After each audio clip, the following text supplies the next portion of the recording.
What's up, party people? Who is ready for some Fallout Equestria? Oh man, we left off at a interesting point. There's gonna be some violence. Man, I am so stoked. We're gonna have quite the battle on our hands. Let's see.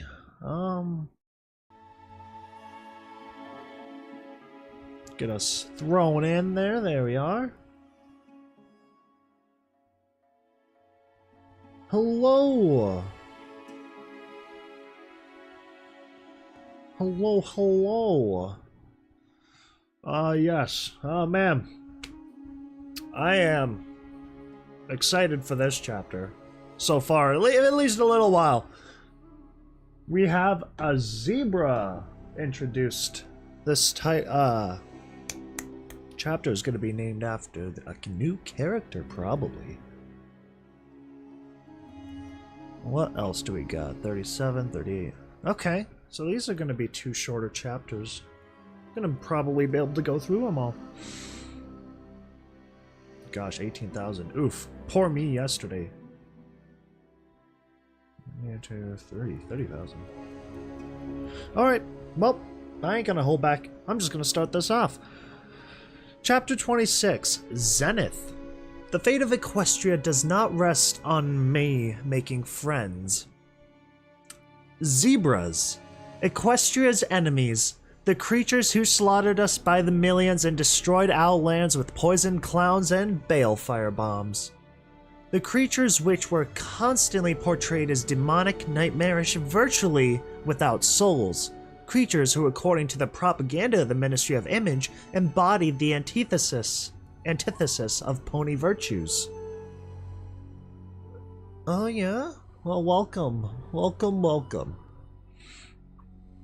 Yeah, I thought, looking out into the caged arena where ponies murdered each other brutally for the sport of slaves, because ponies are so noble.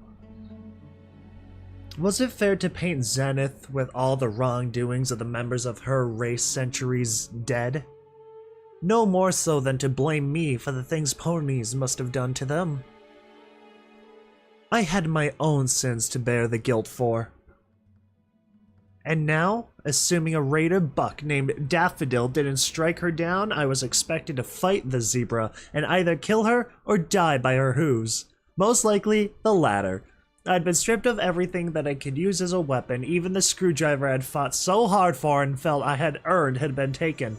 I had my horn, my hooves, my single spell, and sats. My brawling skills were, to put it bluntly, pathetic. It would be a miracle if I survived. I'd managed miracles before. That was Red Eye's intention, that either I should die, or that I should be forced to kill other slaves. This zebra being only one of many compromising the parts of me I had held sacred, just so I might live long enough to kill him. English sucks sometimes. Either way would be a victory for him, although the latter, if I did manage to kill him, would be a Pyrrhic victory at best. I have no clue. Pyrrhic. No idea. I thought of the image in the mirror. Little Pip as a raider soaked in blood, dying. That was not my soul. Of that I was certain, but I knew that I could become that. I was already swimming in the slaughter of my enemies.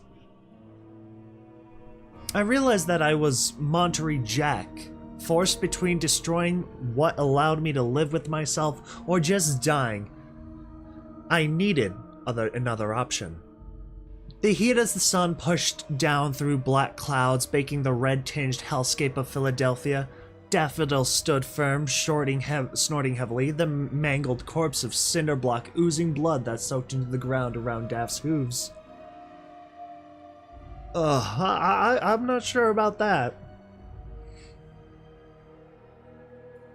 The body of Blood, Daff's raider companion, lay not far away, her own blood drying and caking. Whatever the heck that means, I don't even know. And I'm good with not knowing. Def looked at her and I could see hurt on his face. I realized that she was just going to lay there, baking in the heat until all the fights were over. I wanted to scream. He wasn't even given time to mourn. The next fight had already begun. Def turned, locking his gaze on the zebra named Zenith, an extremely rare sight in the equestrian wasteland, possibly even more so than a Pegasus. Zenith's been in the slave pit for years, commented the blue-coated pony assigned to fight after I did. We worked near each other in the alchemy huts up on the north side for about 3 months, mostly recycling flamethrower fuel. At that time, she never said a word. Way I heard it, the slavers who captured her cut out her tongue after she said something offensive to them. Roof. Number 4 paused. Her being a zebra and all, there was probably something downright egregious like hello. I watched as the zebra stepped forward, moving up to Daph and lowering her head in what struck me as a sign of respect for her mortal opponent. Daph didn't see it that way. He saw an opportunity, and he took it. Spinning around, he delivered a brutal buck into her neck. The zebra fell sprawling. Daph turned, rearing up, lifting both hooves over the fallen zebra. Zenith rolled onto her back and kicked out with her hind hooves, planting them ferociously into her rearing earth pony's exposed stomach. Daph fell, clutching his belly, coughing bloody spittle. Doesn't matter to me. It is what it is. At the end of the day, you just gotta deal with it, or don't. It don't matter. It is what it is. The zebra somersaulted onto her hooves. I'm reading this regardless. Daph grunted and pushed himself back up, only for the zebra to crouch and spin on one forehoof. Her outstretched hind legs sweeping Daph's legs out from under him, he went down again. I stared, my jaw falling nearly on the ground. I watched the zebra's fluid motions. She wasn't brawling. This was more of a fighting art form. I've never seen anything like it. Heh, looks like fallen Caesar style. Not that I'm an expert, Number 4 noted with casual awe. His eyebrows shot up in the blank look. Don't tell me you've entered the pit without having read at least a few martial arts of the zebra books. How do you expect to win? No, I stammered. Of all the books I'd stumbled across on the wasteland trek, I'd somehow managed to miss that one. Of course not. I turned back to the fight. Daph had gone back on his hooves and was circling the zebra. The zebra watched him, waiting for his attack with an almost eerie calm. He lunged and she tossed herself down, planting a hoof into his breast and using his own momentum to fling him over her. Daph hit the dirt, sprawling. She was a far better fighter. This was unfair, but Daph was stronger, and he fought dirtier. Ooh. Well, hello. Zenith trotted cautiously closer. I suspected she was looking to end the fight while the piss-colored buck was still face down in the dirt. Daph was trembling as if exhaustion, and he moaned as he tried to push himself, only to have his legs out from under him. It's just a story, but, you know, it is what it is. We're reading it anyway. It's not meant for kids. It's not meant for children. So, yeah. His weakness was a ruse. The moment Zenith got close enough, Daph twisted about on the ground and kicked a cloud of dirt and grit in her eyes. She whinnied, backing up, blinded. Her body sank into a defensive position, prepared to immediate attack. Gosh, dude, I know, I kind of wish it was like a Mortal Kombat fight. Kind of is, kind of isn't. But Daph had been something she apparently had not, and instead of turning to fight her, he dashed forward. I heard the beep of the undetonated mine as he galloped over it, kicking the explosive back towards the zebra with a hind hoof. Gosh dang, a landmine. Zenith had heard it too. She flung herself away as as best as she could. The mine exploded in the air with almost 2 pony lengths between itself and the zebra. Not lethal or even crippling, but enough to send her tumbling, the wind knocked out of her. I felt myself gasp. Oh no, Zenith! No! The person I have no clue or know anything about!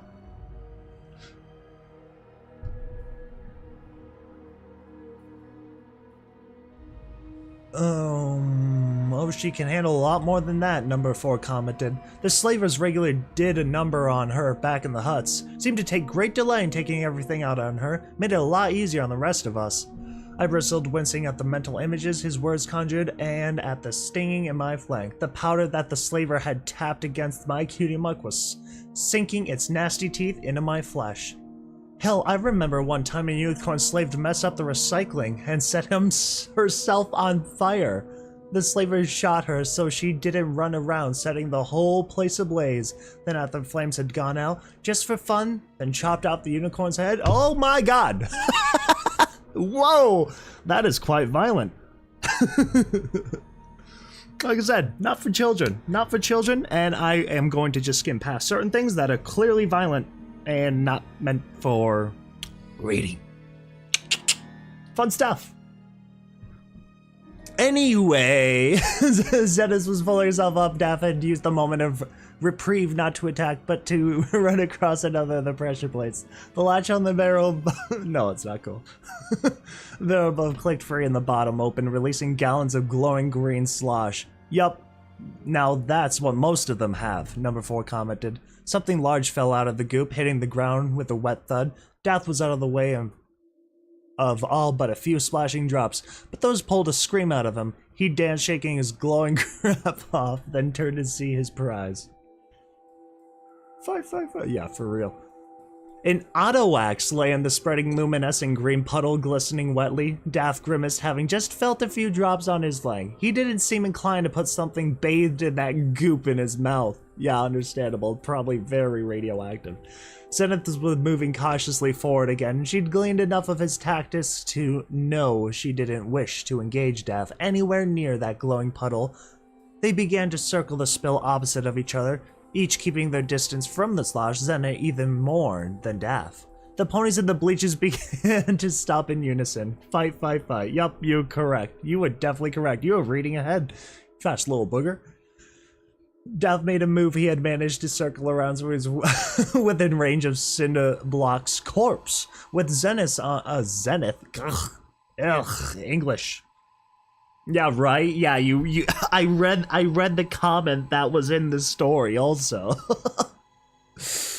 Yeah, range of Cinderblock's corpse with Zenith on the other hand pool. Dashing over Cinderblock's remains, he drew up his hind hooves. Buck, Cinderblock's corpse flew behind him.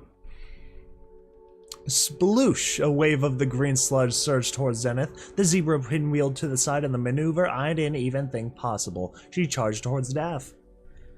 The large buck saw her coming and crouched down, holding his ground. He drove both hind hooves towards her in a powerful strike the moment she got within Hoof's reach. But Zenith jumped. She leapt clean over Daffodil, striking the nape of his neck with a passing hoof. For some reason, as soon as I read that, I think of like Attack on Titan almost. She landed in a graceful roll that ended with her back on her hooves facing a attack on Pony. Daff seemed frozen in place. He stared unmoving. Paralyzing hoof, number 4 announced. Now that's definitely fallen Caesar style. She could paralyze a pony with a hoof strike? How the hell was I supposed to fight against that?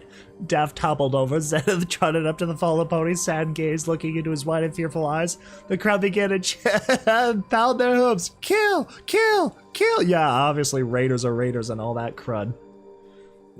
Yes. Violence, the pits, gladiators, all that fun stuff. Stern's voice called out bizarrely magnified. Finish it! Caesar's pizza, yeah. The zebra planted one hoof on Daff's neck. She lowered her head, her muzzle lingering next to his ear a moment before she bit into his mane. She pulled her head back with a hard jerk. I heard Daff's neck crack. Oh, that was fun, fun, fun. I didn't like Daff anyway. I think? Yeah, probably. Zenith's teeth let go of the dead pony's mane. She trotted towards the center of the arena and waited for her next opponent. Me. Oh boy, how fun is that? The midday heat was becoming stifling under the thick, choking blanket of the Philadelphia cloud cover. Over my cracked rib ached. My flank was stinging so badly I had to wipe tears from my eyes. Zenith stood watching me with those sad eyes as I plodded into the arena. Now that I was inside, rather than watching through a gate, I could see more of the pit, but it was mostly just more of the same. There was a third entrance, a set of double doors behind which I imagined slaver guards were waiting ready to gallop into what had once been an ice skating rink at the first sign of real trouble. I read really quick sometimes. I could see Stern standing on a raised and barricaded platform above and behind the bleachers. She was wearing an odd pre-war headset that I suspected was responsible for amplifying her voice. She was also wearing her anti-machine rifle slung over her Talon armor.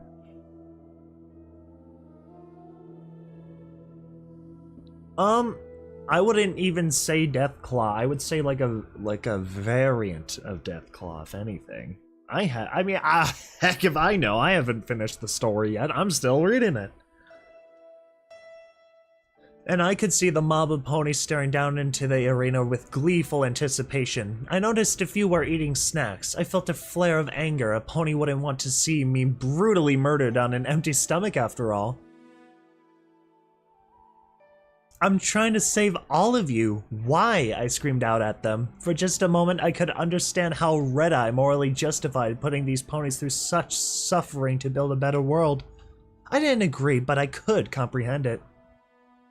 You see, Little Pip, Mr. Topaz had said, look at what you ponies are doing to each other up there. Look at what you did to each other in here. What makes you think your pathetic, wicked species is worth being anything other than dragon food? I tried to remember my answer. Zenith stepped closer to me. I could see that her body bore many scars under her striped coat. Her cutie mark, or whatever zebras have on their flanks, in place of one, was a squiggly jumble of lines, looking more like a complex glyph from a proper cutie mark icon. On her right flank, it looked more like some pony had snuffed out cigars against it. Oof, that's rough.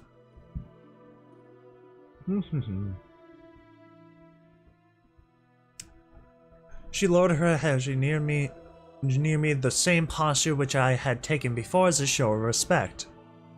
Then very softly, so that only I could hear, Zenith whispered, I am sorry. Oh no, Spike in this is godly. He is the sub above in this story. Then very softly, so that only I could hear, Zenith whispered, I'm sorry. I froze stunned, the zebra who hadn't even spoken out when slave masters were screwing with the dead pony's corpse. Ah, yes. How fun. Wow. Violent. A sign of respect indeed. Of course I realized she had played the mute before because doing anything else would have resulted in actually losing her tongue. She could break it to me because I was about to die. I also realized a moment too late that her words had effectively dropped my guard. Zenith struck me with her forehooves, driving them into my wounded side. I heard and felt as my cracked rib broke and punctured into one of my lungs. I collapsed, sliding backwards at the force of the blow. The world swarmed as I struggled for air. Feel the burn, right? Feel it. Feel the burn. Feel the burn! Do the roar! You know. It's like she'd known just where to strike to cause the most injury, as opposed to Daff, who had just known where to cause the most pain. I looked into the sky, a red fog seeping into the edges of my vision. I saw the griffins flying above, their talons holding rifles. I could hear the pounding of over 200 hooves as the ponies in the bleachers called for my death. Well, what's up? What is up? You kick a balloon, you kick it when it's on the ground. Not all balloons float. Oh, sure. I'm just kidding. I'm playing.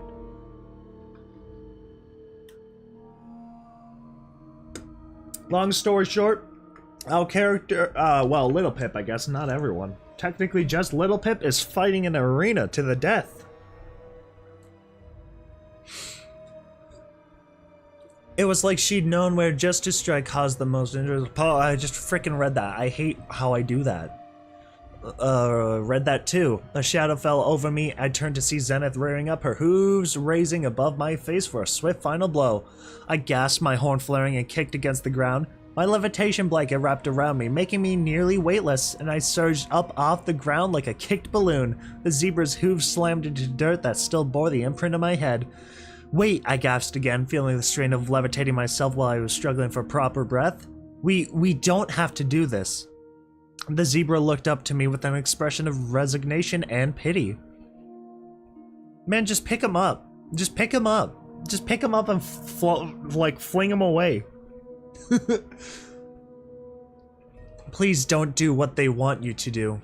I was sinking back towards the ground slowly. Zenith watched, waiting for me to come back within reach. Join me. We can escape together.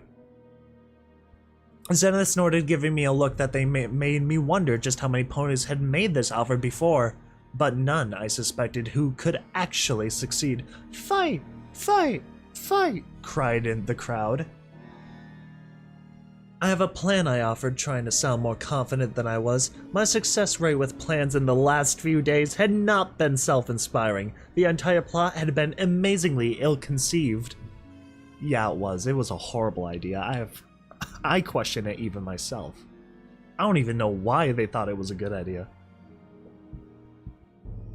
In truth, I had been arrogant, so prideful of my ability to improvise, so full of myself from past victories that I actually thought I could walk into the enemy camp with nothing but my wits and win. I let the Elder convince me this was the only way because it conveniently allowed me to protect my friends. Instead, I had become a slave, and now was desperately attempting to float beyond the reach of a zebra devastating hoof strike. It was time to get out, regroup, and hopefully come out with strategy, less mind-bogglingly stupid. Zenith jumped a forehoof, striking me in the breast. Pain exploded throughout my body. I screamed. I thought they were just in a magic bubble. Screamed, my magic imploding as I dropped to the ground with a thud. The zebra landed a pony's length away. Gasping, wrenched the air. I looked up as she took a step backwards, bringing her hind hoofs into bucking range.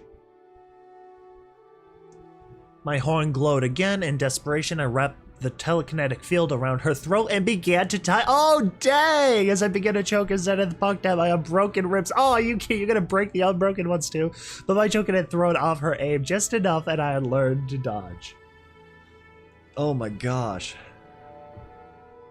I know. There's sometimes spelling mistakes, and you know what? I don't exactly care. Story is way too popular to worry about little nitpicky things like that.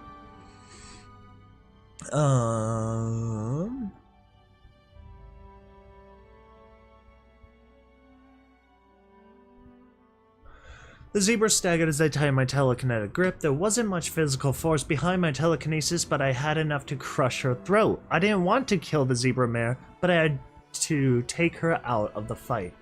Zenith wobbled, eyes bulging, nostrils flaring for a moment. She gave me the same terrified look that Daff had given her. Then that look melted into resignation, and she stopped struggling, watching me with a gaze that told me she had accepted my victory. I got them! Where are they? Where are they hiding? I know. Sorry, Batman. Batman really wants to escape these days. Gosh, I had so much fun doing that. Struggle watching me that told me she had accepted my victory. Then she passed out. I released her, letting her drop like a sack of apples. What an upset, Stern's voice boomed. All around me the air roared with thunderous applause. Kill, kill, kill. I struggled upright, painfully catching my breath, and looked up at the crowd. I hated them. Every one of them. I tried over to Zenith's fallen form. She was breathing slowly. I looked up at the barrels. My horn flared again, wrapping one of them in a magical field. But the barrel was securely fastened to the cage ceiling, and my telekinesis was not strong enough to tear it free. Stern seemed to glean that I was up to something because she unslung her anti-machine rifle. Finish it, the Griffin demanded. Couldn't Stern at least call Zenith her? Yeah, I guess not. I guess even that's a little too much these days. My mind flashed to the memory of how the barrels open. I didn't need to pull them down. Just flip the latches. Latches were easy. My horn glowed brightly. Stern pulled her anti-machine rifle forward and peered at me through its scope. I cannot speak. I am horrible at speaking now for some reason today. The latches on the barrels sprung open. All of them. My pit butt clicked urgently. Oh man, all those sick rads. True to number 4's predictions, most of the barrels held glowing green sludge and weapons. The barrels released their contents, raining down implements of death. The magical energy lance, a sword, a chainsaw, and even a couple firearms. I let them fall where the barrels dropped them. It was the sludge I wanted. The luminescent goop was barely translucent. I spun it around and over the inside of the cage, creating glowing green curtain thin as film, but enough to obscure me inside. I didn't want any of those griffins or guard slavers to be able to take shots at me. Immediately, I galloped into a new position. As I predicted, Stern fired a shot at where I had been just standing. Oh, man. I felt tears in my eyes, the pain in my chest was burning, my breathing became more ragged as I tried to maintain focus in so many places at once. Each breath felt a little like drowning. I wrapped another telekinetic sheath around myself, concealing out my weight, then extended it to the wrap about the zebra as well. There was never any question that I would be taking her with me. The thought of leaving her behind here had never entered my mind. Hey, those barrels are special barrels. Don't diss them. I wrapped another... Yeah, I already read that. God dang. Did I? No, maybe I didn't. No, I didn't. I'm done. I'm so lost at times. I wrapped another telekinetic sheath around myself, canceling out the weight, then extended it to the wrap of the zebra as well. There was never any question that I would be taking her with me. The thought of leaving her behind here had never entered my mind. I think you would be completely screwed. That's what I think, if you were. My vision blurred. I forced myself to keep focus. My horn flared brighter, a layer of overglow erupting from it.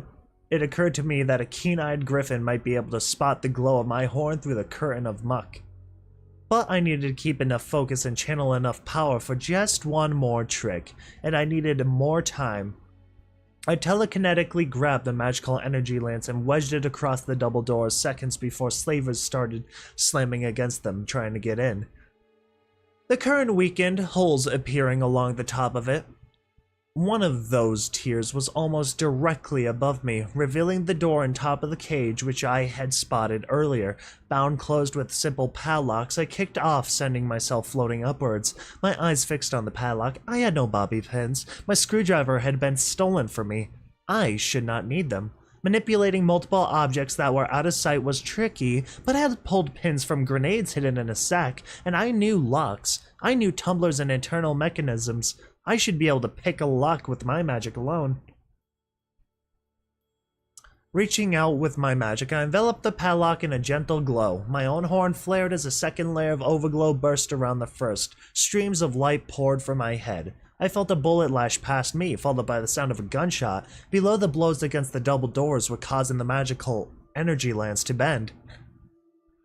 I was still floating upward, carrying the unconscious zebra. We were nearing the cage, but our ascent was slowing alarmingly. One of the griffins above fired down at me, but the shot sparked off one of the bars of the cage. I can do this, I told myself repeatedly. A second shot sparked against the gate itself, inches from the padlock. Who was I fooling? I could barely breathe. My magic faltered, the swirling current slipping, wavering. No, I can do this. I shifted the tumblers into place. The padlock sprung open. My vision swam again. I nearly lost everything. The magical energy lance cracked in two. The doors below swung open and slavers stumbled into the arena. Frantically, I hovered the padlock away and pushed it open the gate. A moment later, we were through and I was running along the top of the cage as fast as my surviving lung would allow me. I let everything fall except my grasp around myself and Zenith. My whole body screamed in pain and exertion. Yeah, dude, she's gonna frickin' die for real. Eventually, the plot armor will not be plotting. Shots rang out about striking the cage above me. Below, I weaved erratically again, doing my best to make a hard target. Target? Yup, that makes sense. Gosh, dude. I cannot speak today. This is horrible. This is a horrible performance on my part.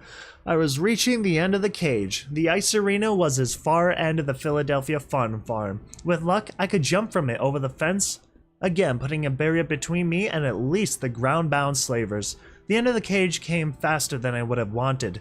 I jumped, screaming from the agony in my chest. The two of us soared out over the amusement park. My heart sank as I realized I had run the wrong way, and my jump was taking me into the fun farm rather than away from it. You're dead. Yeah, welcome to Targlit, bro. I freaking hate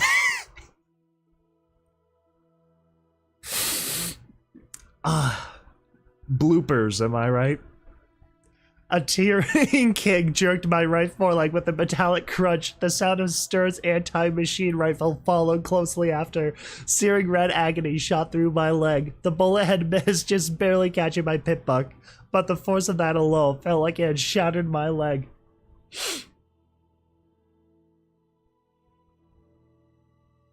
What are you talking about?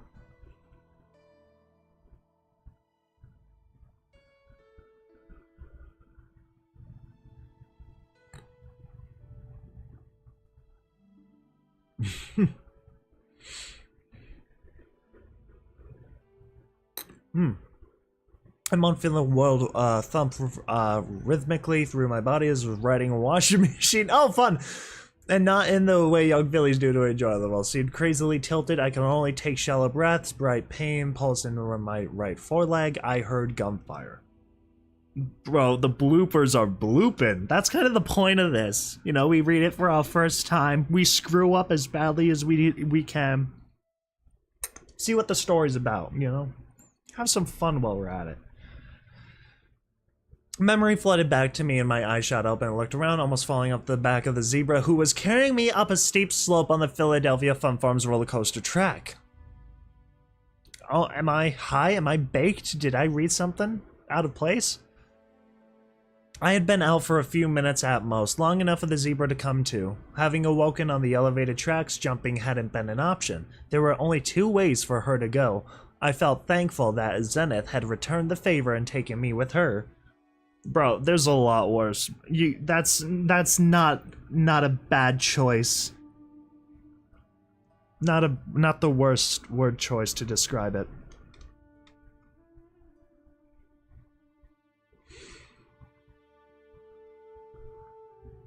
No, most lawns even come down. I felt thankful for taking me with her. My first worry was for my pit bucket in my foreleg, but only managed to raise it a few inches before I let out a tortured scream, hot pain bursting through my leg, of course. My pit bucket had taken an indirect hit. It was not itself damaged, but the bullet had torn through the peripheral. The broadcaster was destroyed, and with it, my plan for escape. Good game. That sucks. Lil Bib's done. I brought up my eyes for a sparkle. My pit bucket was flashing alerts. I had taken more rads from being in the middle of all that green sludge than my pit buck liked. My chest and right foreleg had been crippling wounds, the latter having suffered a wrenching sprain and a small hairline fracture in the bone. Oh, how fun. Walmart Twilight Sparkle. Yeah, we're doing okay. It's the dollar store Twilight.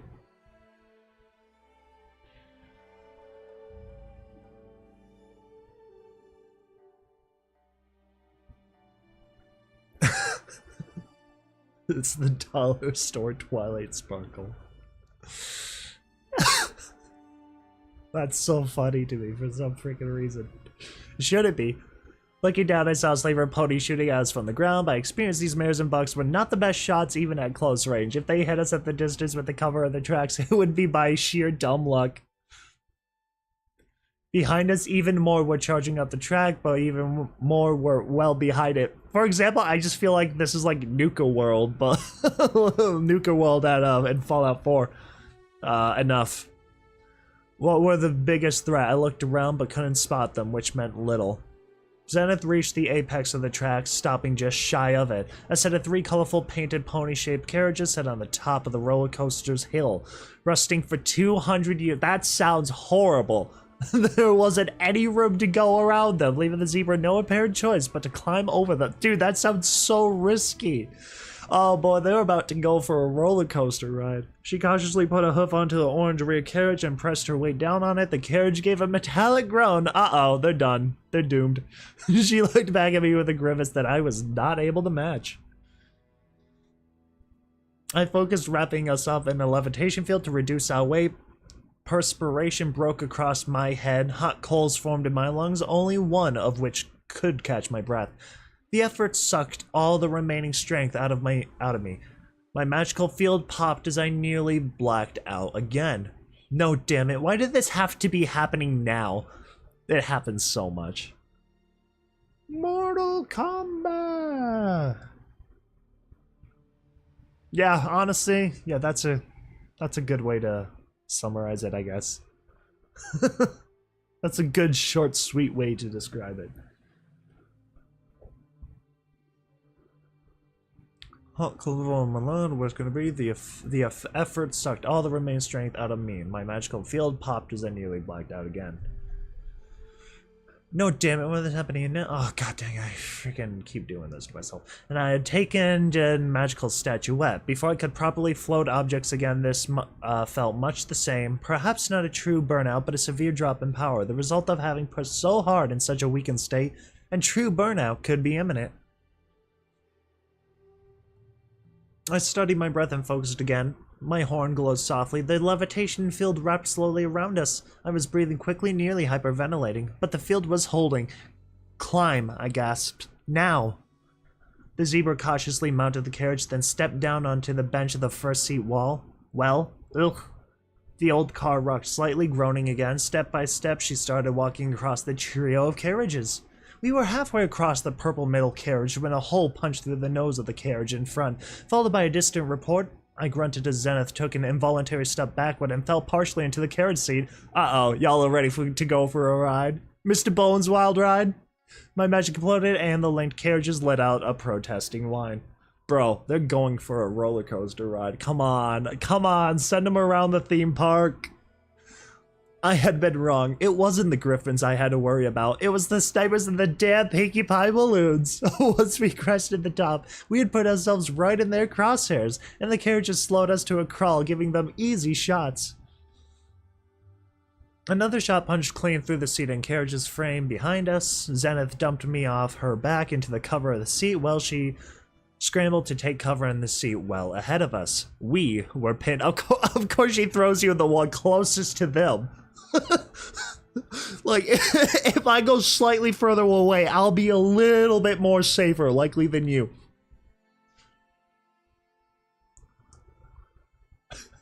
Targlet is so cursed. Targlet. That's like, I imagine that is like the equivalent of like going to a electrical appliances crud and store and stuff. Like you go to like Verizon or something. Or like an appliances store. Mainly that deals with like lights and fans and crud.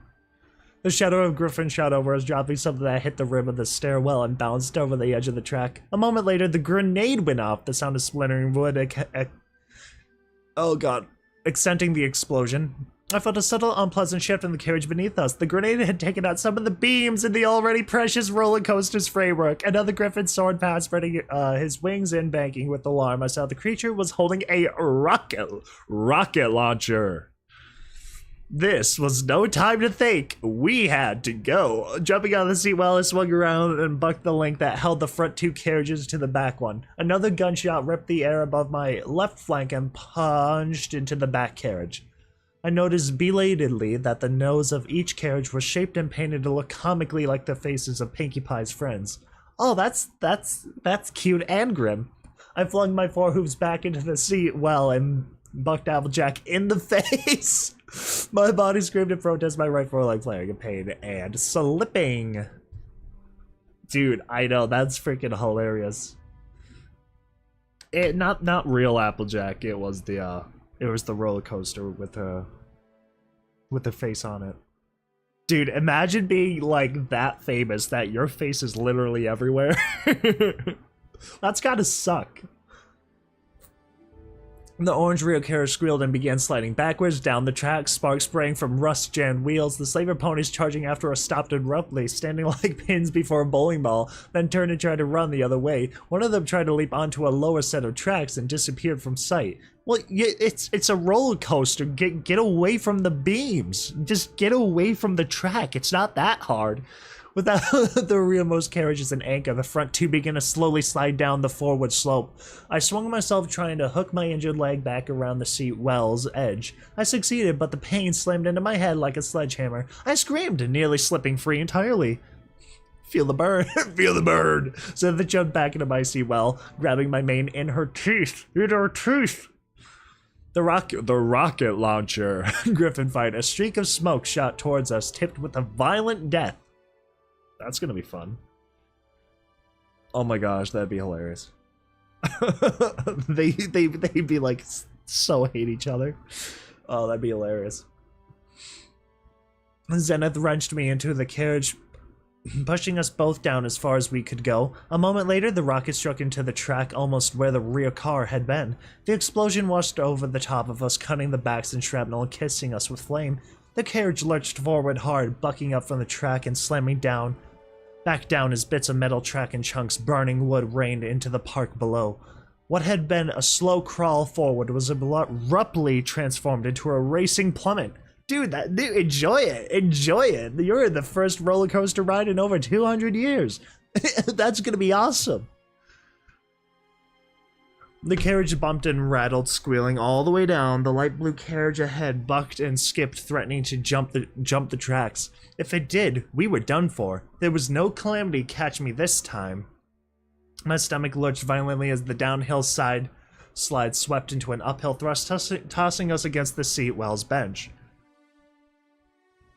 The upward angle of the carriage now left our seat well exposed. A bullet punched into the bench inches from Zenith's left shoulder, spraying rotted foam. Oh my gosh, dude. Yeah, there's like fire and crud in those balloons too. I don't know what it was exactly, but like if they go down or something, it's like very, very warm. Something very hot. I'm not sure what kind of flammable crud or something was going on, but it was like a bomb almost. It was weird. One of the griffins, I believe the one who was tossed the grenade, had unslung his lever action rifle and was flying towards us, slowly pumping shots in our direction. Our impromptu ride had put distance between us and them, but we were already slowing. He would be in optimal firing range in moments. Okay, I'm gonna zone in for a little bit. I'm going to not look at chat for a little while here. I am going to zone in as best as I can. So I think that's probably partly what's screwing me up. Alright. The second griffin was reloading his rocket launcher, the third swept across him and banked. Moving out of my line of sight beneath the wooden hills of the roller coaster, lever action griffin fired again and the line of blood spurted from the back of Zenith's neck. A grazing shot that I knew must burn.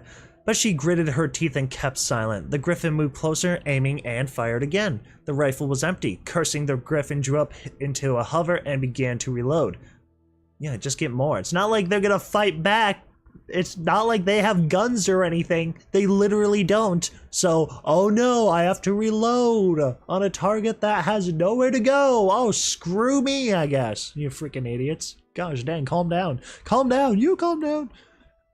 Reloading meant he had less of a grip on his weapon. I focused and telekinetically. Oh, well, this is the problem, I guess. I see. I focused and telekinetically wrenched the firearm away, closing it. The griffin's eye widened as his own weapon twirled and a round point at him.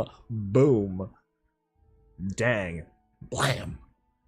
As he fell, another stream of smoke leaped from the other griffin's missile launcher and raced towards us. The missile streaked past us, and I heard it detonate somewhere ahead. Got pranked.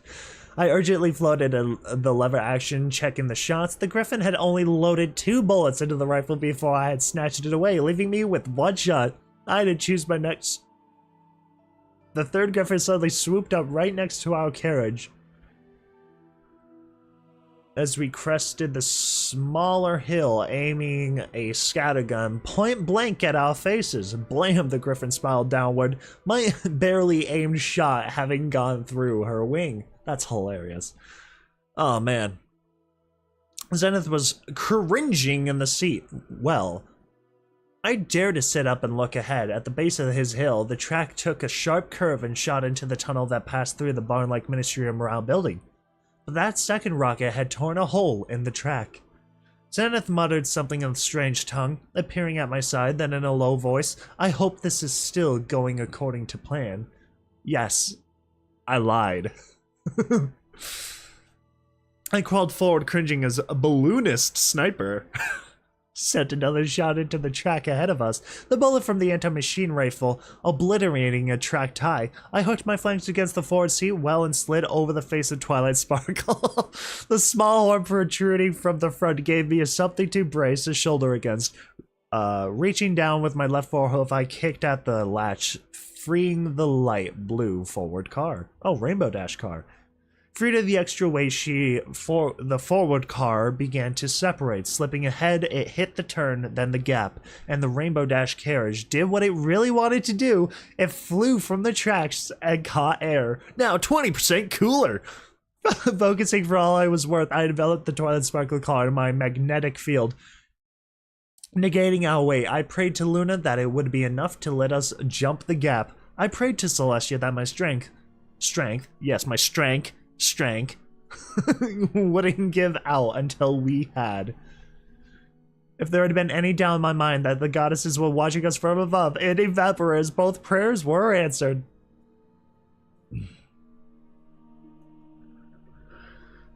The purple Twilight Sparkle car swept into the darkness of the tunnel. I heard jolts slam through us as our out-of-control ride finally skipped the track. I felt my body being flung from the car as it skidded and flipped.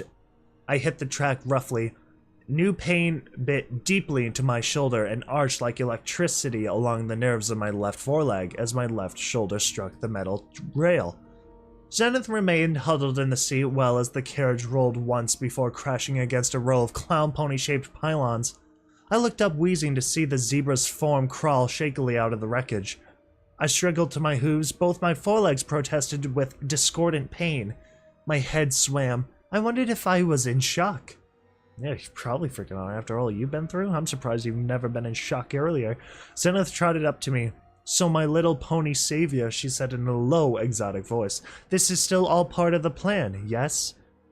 I turned on my pitbox lamp. Somewhere in here, there has to be a way into the building. The plan to escape is to break into Red Eye's home? I could hear the imprudently lurking behind her, almost innocent tone. I nodded. We make it to the roof. There's always a Pinkie Pie balloon anchored up there. We're going to take it. That's how we get past the moat and the wall. I winced as I fought for breath. I have friends waiting outside. You're so screwed. You're so freaking screwed. You are done for. Not only do they have like griffins and crud and other creatures that can fly, you're going to be in a balloon. You're gonna freaking die. You are not going to make it. That is for dang sure. The zebra stared at me appraisingly. Are your friends as crazy as you? You don't have to follow me, I noted with a sigh. I'd saved the zebra's life, but in doing so, I had kidnapped her. She couldn't go back to the slavers. We both knew that, until she was past the wall.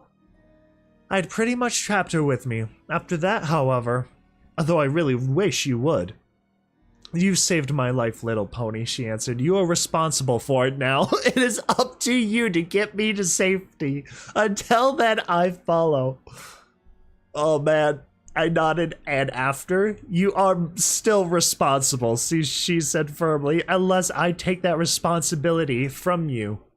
I blinked. It was one thing to be thinking such thoughts. It was quite another to have them thrown back at me in some sort of insane zebra logic. That is hilarious. It's not dumb. Don't diss it.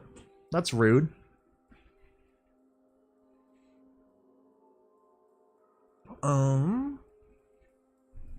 We checked further into the tunnel looking for a door into the old Ministry of Morale hub that Red Eye and Stern had made the center of their slave empire. I was badly hurt, but in my experience, I had much easier time turning interiors to my advantage in a fight. I was feeling a touch of confidence returning. The griffin with the missile launcher flew in the tunnel behind us. Both Zenith and I shrunk into the darkness around partial cover and held still. The griffin began to walk alongside the track, his eyes adjusting to the darkness. I focused on the latch of his saddlebags where he was keeping his extra missiles. Nothing happened. I focused again. Harder. Focus harder! Nothing, even a faint glow from my horn, much less telekinetic field. I hung my head. Burnout. That save jumping the gap had taken what little I had left. I was defenseless and useless. No problem. I keep going in and out of this story too. I can't focus today. I am dumb. I played some Dead Space now, and all I can think about is killing necromorphs. That's all I can think about. That's all I can think about. It's the only thing coursing through my head in between this story and wanting to play more. I want to finish it. Nothing to even glow, faint glow from my horn, much less a telekinetic field. I hung my head. Burnout, that's it. Oh gosh, I keep reading crud. Harder! No, it's not like that. It's not like that, LOL. Oh gosh. Wow, that's cringe. I said LOL. Gosh, it gets worse. I cannot read. This is that day. This is the blooper day. Damn it, why did this have to happen now? I had been counting on my levitation to at least get us into the balloon. Now we'd have to find another way to get into it, if there was another way, and if we survived to the roof, which was now much more in doubt. I looked back up in time to see a shadow move near the griffin. Zenith had slipped right up next to him, completely unnoticed. Only now did I spot her as she struck out with her hoof. The griffin made a choking sound and his body went rigid. She wasted no time snapping his neck with her forearms. God dang! Oh my god, no, dude, I'm my own. I've always been my own worst enemy.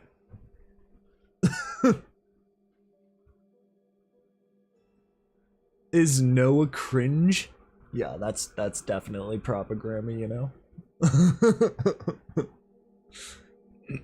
I looked over the griffin as he fell dead beside the zebra.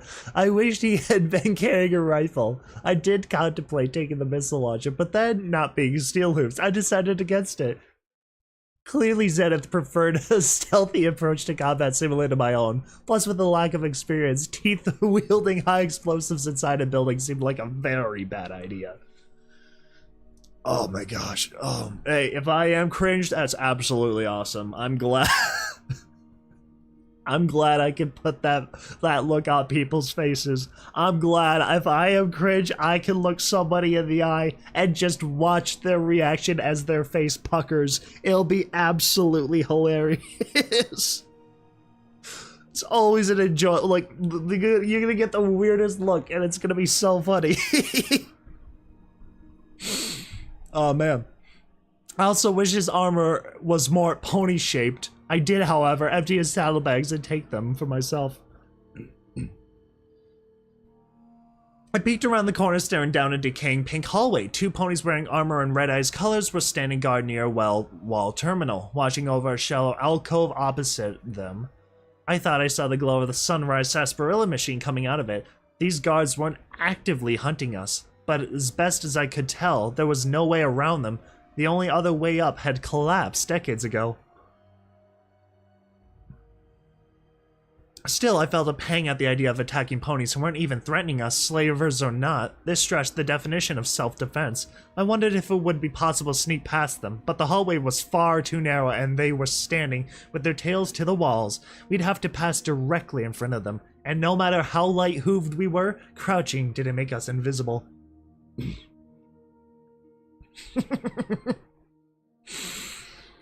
I'll take it. I'm just playing, it's whatever. Zenith slipped past me before I could motion her. She had no moral hesitation about killing random members of Red Eye's forces. I imagine it's like, no, stop snapping their necks, Zenith! What? I can't stop. I can't stop snapping necks. Stop. Yeah. She just keeps going. Neck crunching everybody she meets. He crossed the remaining distance to a leap, landing on her hooves and bucking one of the guards in the head hard enough to send his helmet clattering down the hallway. The other guard was a unicorn, and she was already floating an automatic rifle towards the zebra.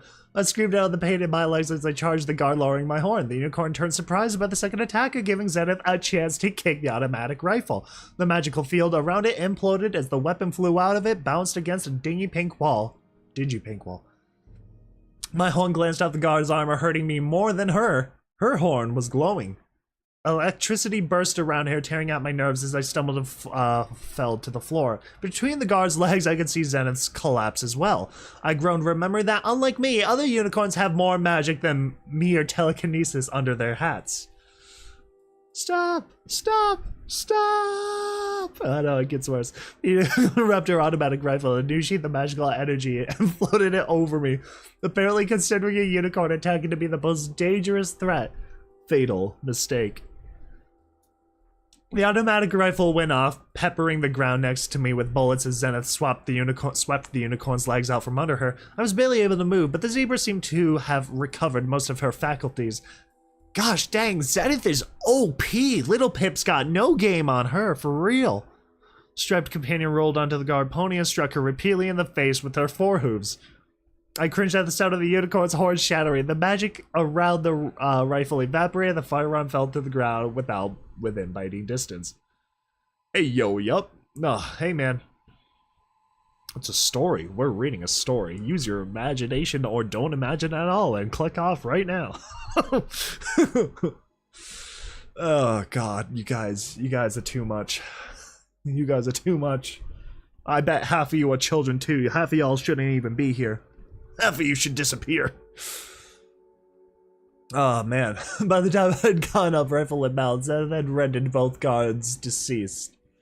I looked around, true to my suspicion. The alcove across from the guards held a couple of vending machines, a sunset sarsaparilla machine, and a functional-looking Iron Shot's ammo emporium. Between them was a heavy metal door of a vault. What is this? Zenith asked, staring into the room that had been sealed behind the vault door. She had been understandably perturbed when I stopped to hack the terminal, but relented when I explained that I needed to catch my breath. A statement my shallow, harsh breathing had proven altogether true. The worst part of my injuries was the fact that I couldn't risk healing them. Not with the broken rib and punctured lung. Yeah, you have a punctured lung. How are you alive?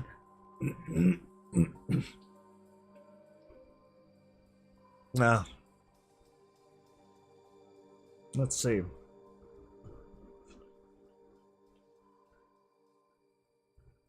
Yeah, you're still pretty much a kid. Regardless. Actually, this story... Well, okay, no, this story actually came out before 2013.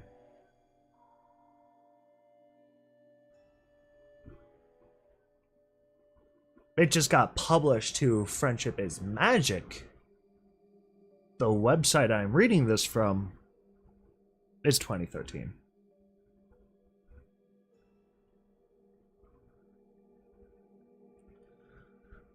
Any poultice would cause those to heal. Wrong. I needed Velvet Remedy before I could dare use anything more than Healing Bandage. And in our situation, I didn't even dare use painkillers. I needed to be thinking straight. Something tells me you won't be thinking at all here in a couple minutes. Oh, what? The wasteland is taunting me, I answered as I stepped into the vault, looking around at the mostly empty shelves with scattering of memory orbs, none of which I could look into without my magic, and the line of passkey-coded wall safes along the back, none of which I could open. The equestrian wasteland loved rubbing my face in every moment of weakness. Yeah, I know, right? Tis but a scratch, but your arm is gone. Tis but a flesh wound. Oh my god, I know. Oh my gosh, it's too hilarious. What are they? She questioned, looking at the dozens of orbs littering the floor. Confessions? Oh yeah, they're confessions because they're like... It's not necessarily a confession, it's more like a forced confession. Or like... they'll tell you, maybe they'll just tell you instead. How about, let's just do that. It'll probably be easier. I started collecting the orbs, picking them up into my teeth and dropping them to one of my pilfered saddlebags opposite the ammo and battles. Battles of sarsaparilla. Battles of sarsaparilla. Moving through the shelves, I spotted the glow of another terminal. Perhaps there was a way to the safes after all. It's like an interrogation. Think of it as an interrogation, but the confession is from the person who was interrogated. Think of it as something like that, but it's not necessarily violent under the circumstances every time.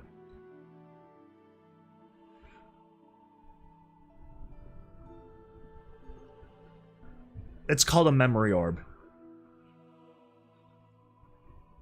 But there's different contexts to them. Reaching it, I hooked my pitbuck into the terminal and began my hack. The terminal was exceptionally tough.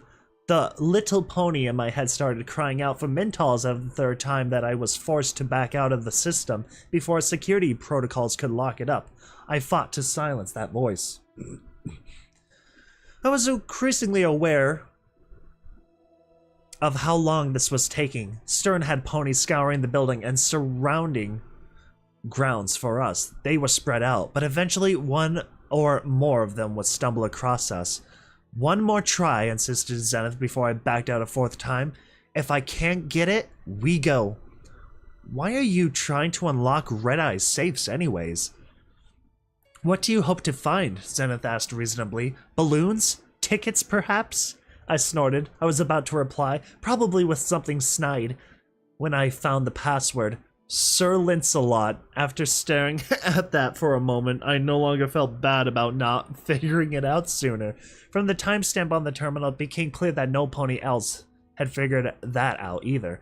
The terminal had not been used to access these safes in more than 200 years. Security notice indicated that the far left safe had been accessed several times in the last few years through use of the passkey. I opened them all.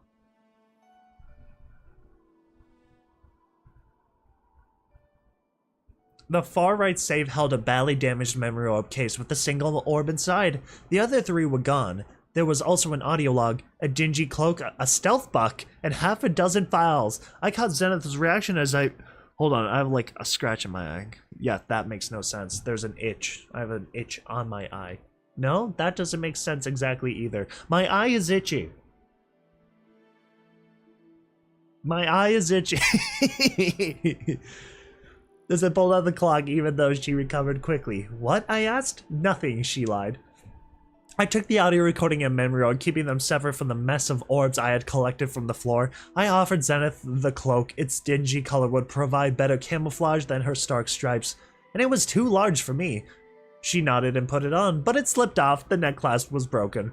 I opened the second safe and jumped back in alarm at the pulsing, swirling lights that poured out. Inside were 4 egg-shaped objects that glowed with hypnotic dance of dark colors. What? Zenith tried closer, studying the objects without looking directly into them. Balefire eggs. What the heck is a balefire egg? Jay thought to himself. I stared dumbly for a moment as my brain deciphered this. That's right, Flashback didn't actually design city-destroying spells. She designed the magical framework that would take a normal spell and augment it beyond, well, beyond anything that really imagined. But like this healing spell, they had to be magic to be amplified. These balefire eggs were the base magic for the mass-murdering balefire bombs. Oh my gosh. How big an explosion? I asked my zebra companion. I don't know. I was never alive 200 years ago fighting in a war where these were used. Touché, I imagine the Ministry of Morale confiscated these on a raid of some sort. I could see why they would still be locked up. The third safe held what looked like a Pegasus Enclave helmet with a built-in recollector. Interesting. Complete with black opal. It also held a whole lot of paperwork labeled CZA, including many photographs too warped by age to make out. I yanked the paperwork out, scattering it onto the floor as I tried to get at something that was hidden behind it. Citizen Zebra Activities, Zenith said behind me, reading one of the folders I had knocked out of the safe. Your government was paying close attention to every zebra living in Equestria. I know, I think it's like the equivalent of a mini nuke, I think. No, it's the... What did they say? It was like a base?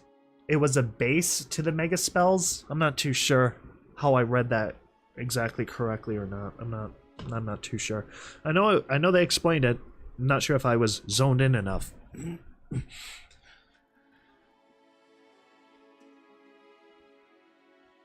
Not my government, I corrected swiftly, and the Ministry of Morale was watching every pony. Behind the papers was that looked like the first generation pitbuck. The pitbuck was still closed, and there were ancient bloodstains in the felt lining. It had been removed through amputation, hopefully post-mortem. I quickly plugged the pitbuck into my own and started looking through the files, but they were encrypted with that odd dual encryption which I had discovered my first night out of Stable 2. The only thing I could get from it was the auto-mapped floor plan for Stable 3. The stable looked identical to Stable 2, except that the apple orchard was only 2/3 the size, and there were still interlocking overmare's offices. I shuddered inexplicably.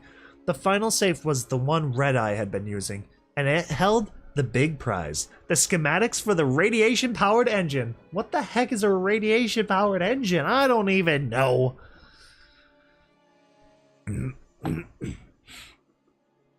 Zenith took an involuntary step back from the poster at the top of the stairwell. Doom Bunny, she whispered enigmatically. I stared from my zebra companion to the poster and back. It was the same poster I had seen in the clinic, only this time in better repair. Fluttershy surrounded by animals with the words, "Remember, we are all in this together. Care for one another." At first, I thought Zenith was referring to Fluttershy. It almost made sense. I could see Fluttershy being regarded as a bringer of doom and destruction, considering her connection to the mega spells, and she was abundantly cute. Ooh, okay. Then my eyes caught the little white rabbit sitting on her head. My eyebrows went up and I turned to Zenith in disbelief.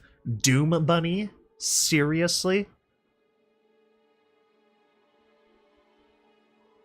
I'm talking quite normally. At first, I thought Zenith was referring to Fluttershy. It almost made sense. I could see Fluttershy being regarded as a bringer of doom and destruction. I already read that. It is entirely possible that I am mumbling, maybe. Zenith snorted. You would not understand. You have not heard the tales of Fluttershy's protector. My ears were tilted and I knew I was giving her the most astoundingly dubious look. Doom Bunny was a horror on the battlefield. Fluttershy came to heal even the zebra soldiers, and her protection annihilated anyone foolish enough to try to attack her. The bunny? Oh, Doom Bunny was more than just a rabbit. Doom Bunny was death with sharp, pointy teeth. She was messing with me. She had to be messing with me. More powerful than a creature several times its size, thanks to the chemicals Doom Bunny brewed in secret laboratories. Chemicals? This was insane. Zenith lowered her face to mine, speaking in that odd accent. Oh yes, Doom Bunny was a master in the laboratory. I also hear it could cook and toss a mean salad. She smiled just a little. She was messing with me. Aw, bummer. That could have been so hilarious.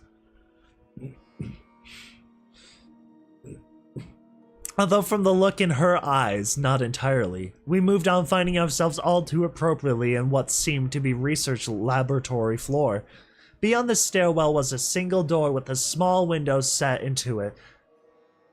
Through the window we could see a sprawling place dedicated to arcane and earth pony sciences. A huge picture window on the far end of the room glowed with the deepening red tinted light of Philadelphia. The day was ending. The sun would set soon.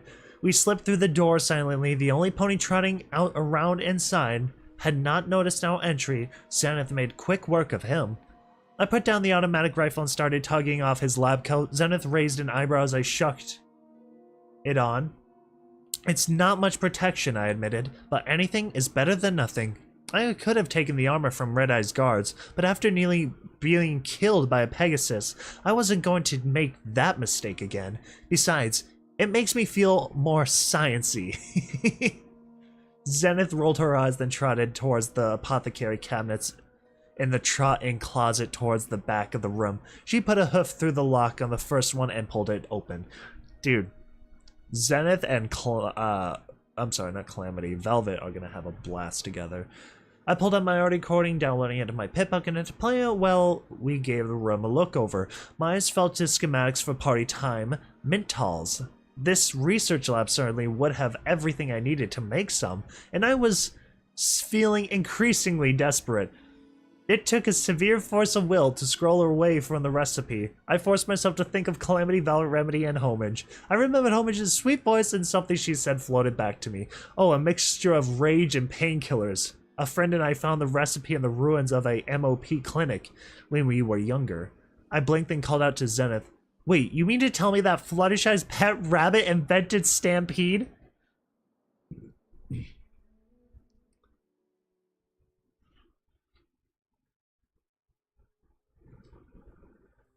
Hello? Rarity's voice asked in the earbloom as I started. This is some sort of flashback or some sort of reading of some sort going on here. Rarity's voice asked in my earbloom as I started looking through the terminals and notes that filled the lab. It swiftly became clear that I was getting only one side of the conversation. Okay, so this is just like an audio log. Oh, hello, Your Majesty. How delightful of you to call. Oh, same as always. So much to do, so many projects in so little time.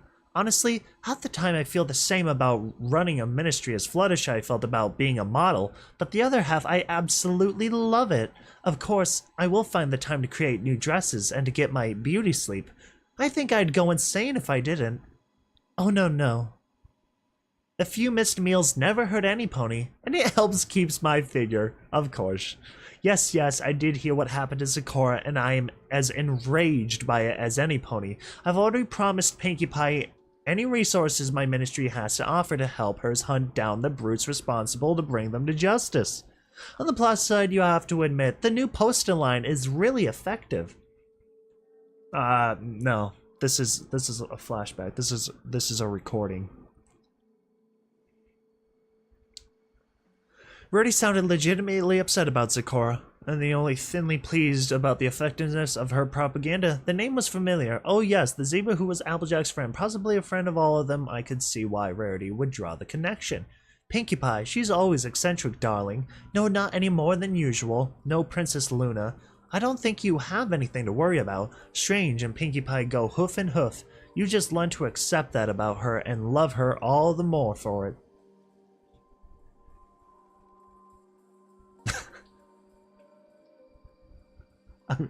I love Targlet. That is so funny. Pinkie Pie, she's always eccentric, darling. No, not more than usual. No Princess Luna. I don't think you have anything to worry about. Strange and Pinkie Pie go hoof and hoof. You just learn to accept that about her and love her all the more for it. I recalled how Twilight Sparkle and the Vinyl Scratch Orb had commented on everyone covering for Pinkie Pie and her addiction. I was immediately thankful I'd resisted the urge to make more Party Time Mentals. I will admit, however, that I am getting a bit worried about few of my other friends. Well, I've heard a rumor, just a rumor mind you, that Applejack is having some trouble within her own ministry. No, I really couldn't say. And Twilight, have you seen her recently? She's just exhausted and terribly stressed out. The poor dear has taken on so much responsibility and so much work. Well, you have to admit, other than me, of course, Twilight Sparkle is the only one who has really tried to run her ministry, rather than just tossing ideas at them like horseshoes. And the less said about Rainbow Dash's ministry, the better. And with the big move underway and Spike's started his draconic adolescence, So you just know he's a real saddleful right now. No, but Princess Luna, I really think Twilight Sparkle needs a vacation. Oh, gosh, you're all out of the loop. Bad time to join if you have not watched any of the previous parts. No, every pony else is fine. At least they were the last time I saw them. Fluttershy's doing brilliantly. I see her every week. I do wish I could see the others more often. They were my first real friends. My only ones, to be honest. And I miss them all terribly. But there's just always so much to do. I can't remember the last time we were all together. Oh wait, I can. It was Pinkie Pie's birthday party. No, not this year's. Last year, I think. Or was it the year before? For the first time in the conversation, Rarity's voice faltered. I could feel the sadness she was trying to hide. It resonated deeply. Maybe because my heart held a familiar ache. Oh no, I'm fine. It's just, sometimes I feel like we're pulling apart. And I can't stand to see that happen. I really must do something about it. I needed my friends. I was trembling for more than just pain as the audio recording drew to a close. No, Princess Luna, the pleasure was all mine. Thank you so much for calling. Huh. I reread the entries that had been concealed within the terminal at the lead researcher's desk. A desk which had held an ashtray, a box of cigars, and nearly 24 bottle caps. Bypass spells. According to the research I was seeing, the Ministry of Arcane Sciences had cracked it already, about a month before the end of their world. They had even begun limited use, not for weapons, but to create shield screens that would only allow specific materials to pass through. Hello! Red Eye's research in here had been twofold. First, his scientists had been working to apply a bypass to some sort of weapon effect. The full details had been redacted after the research had been successful. From what little I could read, that was less than a week before I had arrived. I was willing to extend the Steel Ranger's elder the benefit of the doubt and assume she didn't know. The second line of research was ongoing and had met with considerably less promising results. Red Eye was trying to figure out how to trick a bypass into ignoring something it wasn't designed to ignore. Zenith had filled a bag full of herbs and chemicals from the supply closet and was trotting back towards me when something inside the window made her freeze in her tracks. I abandoned the terminal and moved to her side as quickly as my leg's breath would allow. I stared out the window as something huge came out of the red glow of the Philadelphia crater. It was an armored black alicorn. Easily 3 times the size of a normal one. The air about her rippling with power. She flew to— oh god, it's all over. Oh fun, they got a super mutant. Oh gosh, leaving Swatha's energy in her wake. Well, what is? I couldn't speak further. My mouth had gone dry. Oh, they're screwed. They're screwed. She's been basking in radiation of Philadelphia crater, Zenith commented, then explained as if to a child, the creatures of radiation do not merely heal in its presence. If they absorb enough of it, they grow stronger, more powerful. Alicorns could become massive behemoth super alicorns, I squeaked in impotent rage. That's not fair. Oh, hey, control it a little bit. All right, control yourself a little bit. I looked towards the sky, cursing Celestia and Luna in turn. Wasn't it enough that they were magically far more adept than I? That they were smart, crafty, fucking telepathic, with shields that only a small number of things could apparently go through, and they could fly? And go invisible or teleport? I found enough voice to rasp at the heavens. What do you want from me? In your names, what the fuck do you want? A field of dark blue light wrapped around the enormous window. The glass began to vibrate. I had a sudden image of the abattoir that I had turned the maze of mirrors into. Run, I whispered to Zenith. We turned and fled. As we dived through the door to the stairwell, I heard that window shatter and I heard none of the shards hit the ground. I spun and shoved the door closed behind us in an eye blink before the super alicorn sent hundreds of lethal glass shards into the door. When the barrage ended, I lifted up and dared peek through the little window on the door. I watched as the huge black alicorn swept into the room and activated her shield. A bubble of what the heck is that? Scintillating force expanding around her with enough power to tear into the floor and ceiling. Blasting apart desks and chemistry sets, the energy slowing off the bubble caused nearby terminals to explode in sprays of sparks.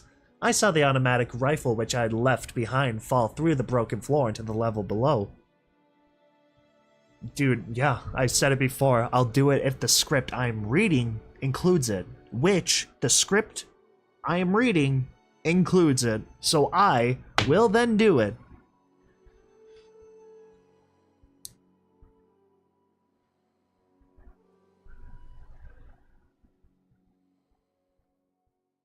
Well, at least we didn't have to worry about destroying the research. I turned away terrified, discovered that I could make myself gallop far faster than my body wanted to let me. It hurt my chest, raged as if I were breathing liquid fire, but I ran. It is rare, that's fair. The alicorns blasted up through the floor into hallways. Her size was too big to comfortably move through the space, but it hardly mattered. Yeah, right? Why not just wait, you stupid alicorn? Her shield just ripped away the walls, and she passed near them, chewing up parts of the offices on either side. Oh gosh, they hungry. What stage of infection do we got here? The thought flashed through my mind that she might just bring this whole building down on top of three of us. Her horn blazed with an almost black light. Her shield dropped briefly as she lashed out with the dark energies that only crudely resembled black lightning. That sounds like it would be a delicious Mountain Dew flavor. Or some sort of beverage, I guess.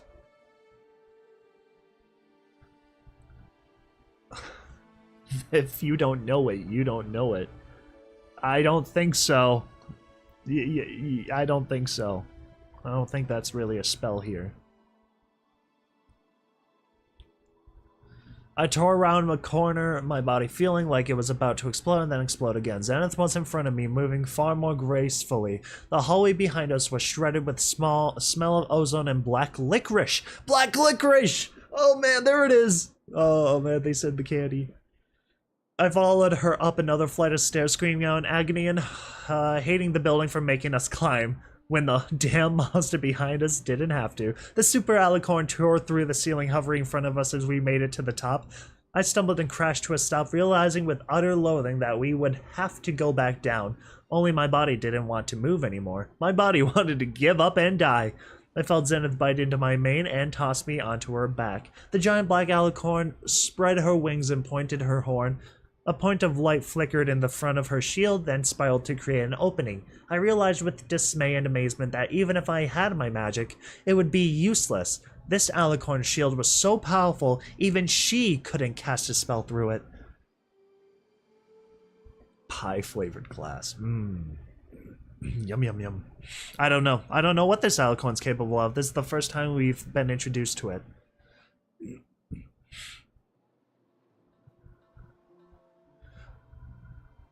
The giant black alicorn spread her wings and pointed her horn.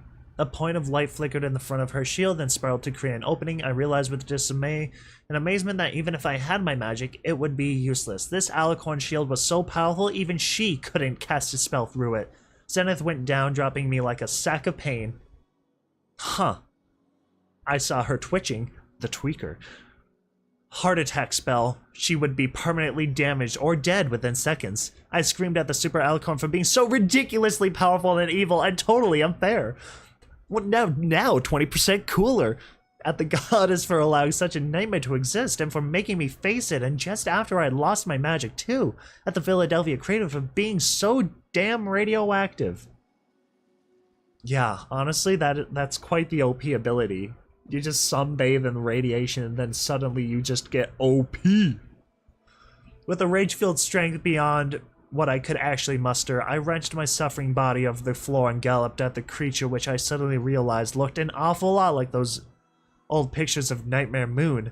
I leaped, jumping partway into the opening of the super alicorn shield. The edge cut deeply into the chest, like I was hanging on a curved razor blade. I struggled, cutting myself even worse. My blood poured down both sides and outside of the shield. How pleasant. What a fun, happy image. The alicorn at least had the grace to look shocked. I had successfully caused her to drop the spell, attacking Zenith's heart. I couldn't get inside with her, but with a mortally wounded cry, I tossed my head back, pulled open one of my saddlebags, and dumped the contents inside the shield. Dozens of memory orbs scattered around along the bottom of the magical bubble. The alicorn glanced at them and was unimpressed. She turned her attention to me in panic. I realized that this was about to happen and kicked myself away before the hole in the shield scythe closed. If I had been any slower, the super alicorn shield would have cut me in half. That's a good question. I collapsed, bleeding heavily on the floor. That was it. I was done. Time to sleep now. But as I passed out, there was a slight smile on my face. Despite all the pain, I had saved Zenith, and I had proven that you could trick one of these fucking cunts the same way twice. Wow. Impressive language. The last thing I saw before darkness overwhelmed me was alicorn floating in her impervious bowl, cut off from every danger except a few dozen memory orbs and 4 balefire eggs. I never heard the explosion, but Zenith later told me it was loud. Only louder. Yeah, I got some Dead Space thumbnails up there. I keep having to go find a new thumbnail for each video, so I'm gonna probably go back and do that after. Hello! When I awoke, we were in Buck's bathroom. Buck? Who the heck is Buck's bathroom? Who the heck is Buck? Did you just wake up in an ice cube bath or something with a missing kidney? I was propped up in a stall looking at a poster of Pinkie Pie. I didn't hurt anywhere near as much as I should, assuming I wasn't simply dead. And really, who would put a Pinkie Pie poster in a bathroom in heaven? Or for that matter, in a bathroom anywhere? Which would be considerably, I felt lightheaded and odd. I looked down. I was wrapped in healing bandages, probably 3 or 4 medical kits worth. There were more on the floor next to me, the blood drenched and spent. I'd been in here for some time. My mind grudgingly realized I was doped up on painkillers. Yeah, painkillers, yeah. No, don't do drugs, kids. This escape plan was going well. Zenith trotted back into view. You are an insane pony. Thank you. I wish I could let you rest some more, but we must go. We are being hunted. I nodded and tried to get up. My limbs didn't want to cooperate. A moment later, I once again found myself riding the zebra, slung over her back like an old carpet. I blushed with embarrassment and hoped I hadn't blood all over her. I wondered what riding like this would do to the wounds on my breast, and how well the magical bandages had healed my other injuries. My left shoulder no longer hurt, and my right leg felt only mildly sprained. Zenith picked up my saddlebags with her teeth and then added them across her flanks along with her sack of apothecary supplies. I helped tie it to her securely. Gosh dang, dude, Zenith can literally mitochondria. Zenith is OP. Zenith can carry literally anything. And as much crud too. My striped companion crept through the floor swiftly yet cautiously, clearly trying to keep ahead of something. I knew we were being hunted by stern slavers, but something about this felt different. My thoughts turned dark after the super alicorn. I wasn't ready for another surprise opponent.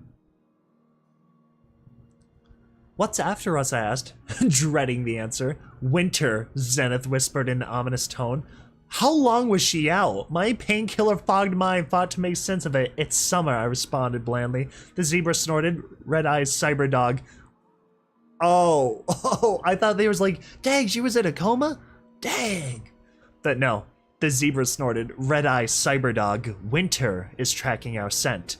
My mind replayed part of the broadcast from Red Eye that I had found particularly striking. I was lucky, fortunately beyond my deserving, to be blessed with safe places to roam, security from the fiends and horrors of the equestrian wasteland, and companionship in the form of my beloved dog, Winter. Oh, the adventures we had, said Red Eye. If he was but a colt at that time, that dog should have passed away naturally from old age. But now I imagine that instead of letting that happen, he'd cybernetically enhanced it, replacing part after part as each failed. It was macabre. I groaned. I really, really needed to get out of Philadelphia. Oh yeah. Doesn't help, it's the wasteland too, so it's like you already know it's 10 times worse. I really need to get out of Philadelphia. We made it up 2 flights of stairs without trouble. 3 times Zenith managed to creep past slavers unnoticed, even with me on her back. As we passed an open office, open office? Is that what I said? I don't know. I could see the overhang of eaves out the window shadowing the light of setting sun that turned the world outside the color of a bloody river. We were almost to the roof. I heard a low, tiny growl. I looked back behind us. I saw a half-robotic dog stalking towards us. Winter was more machine than animal. His brain was encased in a lightly glowing tank which looked so shockingly like that of a brain bot. I began to assume it wasn't ponies but pet dogs whose brains were used in those awful things. Winter's 4 paws ended in claws that looked like they were made from the claw tips of hellhounds. Even Zenith didn't want to fight that thing. The zebra bolted, galloping as fast as she could. Winter howled and gave chase, the glow of his brain case shifting to crimson. I wished I still had the automatic rifle. Oh, for that matter, any weapon at all. Somehow, I didn't think I could strike it down with baleful looks. We made it to the stairwell marked roof access, the Stiber dog nipping at Zenith's hooves. I realized belatedly that the dog could have jumped and started tearing me apart, but it chose not to. We were being corralled. I turned to warn Zenith. Before I could, we burst out into the roof. Zenith skidded to a stop, trapped between the Ministry of Morale roof and cloudy blood-red sky. The anchored Pinkie Pie balloon was still there, but so were 2 others, with the 3rd closing in. Half a dozen anti-machine rifles were trained in our direction. With a clear note of sarcasm, Zenith asked, "Still according to the plan, right?" Winter came out behind us and stopped as if guarding the door back.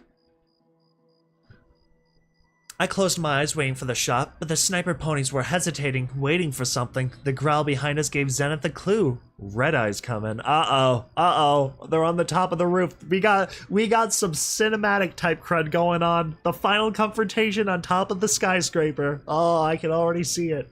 Oh, it's gonna be interesting. Which cliche are we gonna find? Let's find out. I closed my eyes waiting for the shot of the star. Oh, so the bastard was just going to take care of us himself. Fuck that. Oh, come on, I yelled up at the giant inflated Pinkie Pie heads. Just do it already. I was exhausted. The painkillers were wearing off and the pain was beginning to flood back in. A pillar of golden flame tinged with balefire green shot out of the Philadelphia crater. The bolt of light reached its apex and spread out wings that flared across the sky like a scorched sun.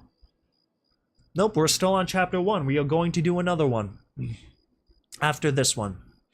They just got to the rooftop of Red Eye's building, Zenith and Little Pip.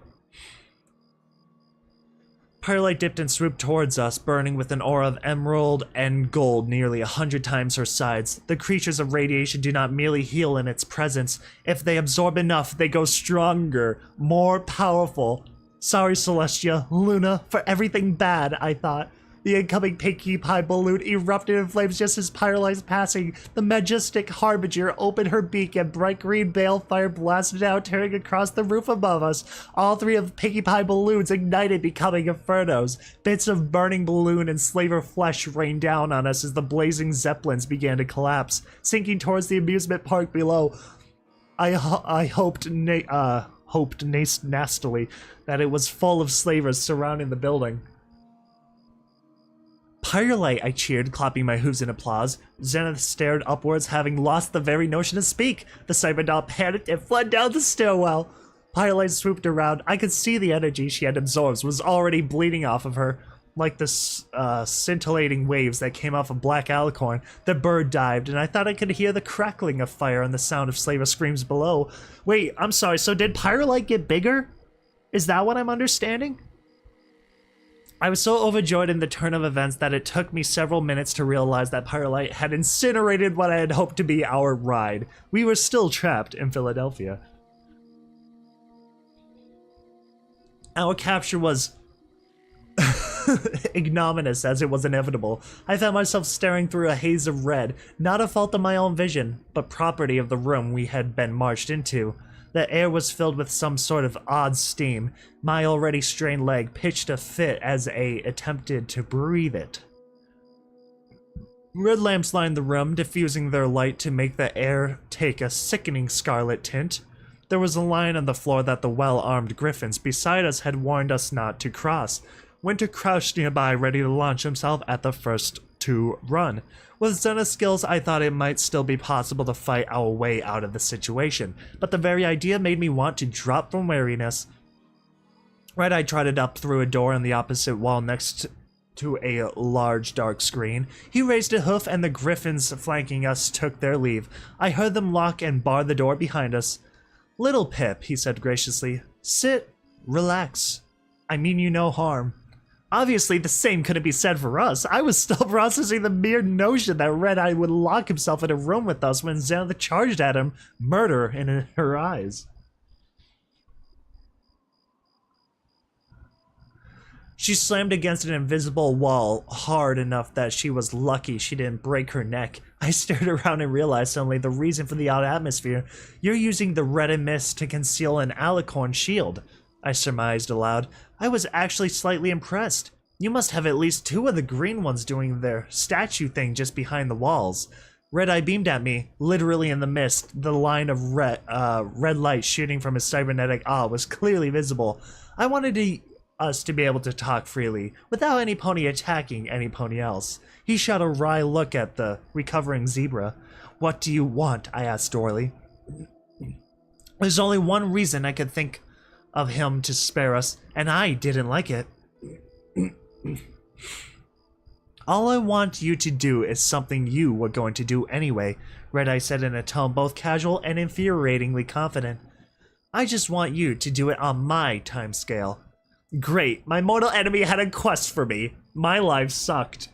Dude, seriously, you Little Pip is literally the main character, and then freaking just initiating, like, the quest line with Red Eye right then and here. Oh, that's hilarious. "I want you to kill the goddess." What? What? My jaw hit the floor. Okay, I did not see that coming. But you have served the goddess. You're her high fucking priest. Red Eye scowled slightly, sitting back. "I like to think of us more like partners. And sadly, the partnership is no longer beneficial to my goals." He looked me over, ignoring Zenith completely. "And after your handling of the crater alicorn, I really do think you have what it takes to succeed." "Do tell," I glowered. "As I'm sure you've noticed, the goddess controls her children telepathically. There are not so much individuals as they are extensions of her will, and they will remain so until she is finally put to rest." I nodded solemnly. "There is no point working towards the freedom of all ponies if unity comes with chains," Red Eye pontificated. "There is no room in New Equestria for slave masters, and no room for slaves." Zenith nickered. "Not much room for you then," I smiled, my own sentiment echoing hers. Red Eye regarded us calmly. No, there is not." Okay, second time he caught me by surprise. "What do you intend to do then? End yourself?" He laughed. Red Eye had a charismatic, likable laugh. I hated him for that. No, I plan to ascend. Once you have taken care of the goddess, it will finally be my time for me to join Unity myself, but not as one of the rest of you. Some pony will have to take up the tasks that the princess and Pegasi left to run wild. After all, some pony will have to regulate the weather to raise the sun and the moon. I blinked. Okay, I've got a new theory. You're a loony. Seriously, the goddess couldn't manage these things, much less an alicorned earth pony. No. I blinked. No, never mind. Again, he laughed, setting me nervously on edge. "Well then, I will fail, but either way, I will be out of your mane. You won't have to worry about me further. And won't that be nice, crushing 2 eggs under 1 hoof? I really hated this stallion. And what about all your work?" I argued. Damn it, the one reason I was at all hesitant to take down this monster was because even I could see the good his efforts would eventually bring about. I could admire what he was building, even if I hated how he was doing it. What about the schools, the hospitals, rebuilding an infrastructure that will allow Equestria to pull itself out of the post-apocalyptic pit? When I feigned contemplation, oh dear, well then, I suppose you'll just have to take my place and see it through. My jaw was on the floor again. Once more, he had blindsided me. How did he keep doing it? You want me to what? Red Eye smiled. Want you to? Or just expect that you won't let all this just fall apart? Of course, I'm sure you'll try to find a way to accomplish all this without the regrettable horrors of slavery, and with at least the foundation I've managed in place. You might even succeed, he gave me a gracious bow. I certainly hope so, then added, in a business-like tone, the goddess is still in her home in Maripony. I realize there was another horseshoe waiting to drop. And so, will you let me go? The black maned cyber pony nodded, somewhat implicit in the request. Without even looking at Zenith, he added, and you can take your new zebra friend with you. The two of you seem to be effective together. Agree, and she has her freedom. Zenith stared at me with her unfathomable expression. I knew she wanted her freedom enough to risk her life for it, to kill other slaves for it. Was she asking me to accept, or was she warning me about the deals with devils? And if I refused to kill the goddess, Red Eye frowned, well, I would prefer not to resort to threats, but let's just say that by succeeding, you will save the lives of your friends in the tower. No, I should never have sent them into that place alone. Oh, goddesses, what have I done? What have you done with Calamity, Velvet Remedy, and Steelhooves? I demanded in a frightened voice. Are they okay? Red Eye's one real eye blinked. Oh, you mean your assault team at the Philadelphia Tower Station? I sent Stern on ahead with a full squad of her best to give them a warm greeting. I'm sure at least one of them survived. I swallowed hard, feeling all of Equestria fall out from under me. I want to see them. Red Eye nodded graciously. He trotted to a button on the wall beneath the large screen. Stern, report. I have some pony here who wants to see the captain. That is very specific. That is very convenient. The monitor screen lit up for a moment. All it showed was ruins and blood. Then a hoof rose up, tapping on the screen. Hey, Calamity's smiling face and orange mane came into view. I think this here just turned on. I could hear the low grumble of Steelhooves' voice. Calamity, don't mess with it. Oh, hold on, Calamity said, looking slightly up. Hey, I can see Little Pip through this thing. Hey, kid. This was obviously not the response Red Eye had been expecting. I felt a crippling surge of relief and collapsed to the floor. Oh, and y'all must be Red Eye. Can't say it's a pleasure to... Whoa, y'all are a cyber pony. I didn't think those were even real. Red Eye finally found his voice. Calamity, is it? I take it you have killed... Yeah, you're welcome, party? That who you was expected? Sorry, but they all can't make it on account of them being mostly blown up. Mostly? We kept your Griffin gal all safe and cozy. Trust me, she ain't hardly hurt, and she ain't feeling a bit of pain, Calamity said with a mock friendliness that did touch the steel glint in his eyes. Figured things might have gone a bit south for our friend Little Pip, so I decided we had to keep some for trade. Oh my god, that is savage. I watched as the drawbridge lowered over the moat. On the other side, through the electrical gate, I could see Velvet Remedy and Steelhooves flanking a thoroughly trussed up and glowering Stern. Calamity was sitting sniper in an undisclosed location. I could almost feel the air grow colder when Steelhooves' gaze fell on my striped companion. Red Eye stood next to me, protected inside an alicorn shield. The projecting alicorns were hidden in a sewer passage right beneath us, yet safely out of Calamity's field of view. Remember my offer, Little Pip. Kill the goddess, he whispered to me, clearly unconcerned that the goddess children might hear. Judging from my experience on the hoof of Horseshoe Tower, I strongly suspected they couldn't hear anything at all. And you not only get rid of her, but you get rid of me and save your friends in the tower. I blinked and turned to him with a cross stare. I think we've already established that threat is pretty stupid. I pointed a hoof at my friends waiting for me on the other side of the gate. Red Eye cocked his head, and for a moment, I think he was actually confused. I apologize for the misunderstanding. I don't mean these friends in that tower, he said, nodding towards the rising white needle of the Philadelphia Tower. I mean your friends in 10 Pony Tower. I felt my blood go cold. Now, I know that the damn building was already survived one Balefire Bob, but do you really think it could survive another? Dun dun dun!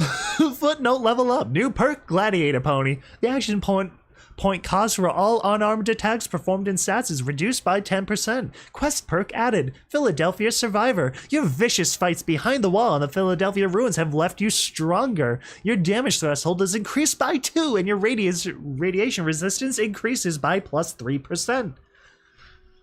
Uh-oh. The drama has really built up as we oh my god, this is gonna be intense. Oh my god, all right, luckily we are reading another chapter today, so we are in the good here. This is gonna be interesting.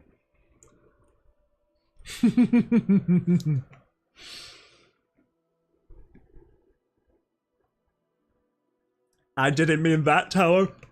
I meant your friends at 10 Pony Tower. Like, oh shoot.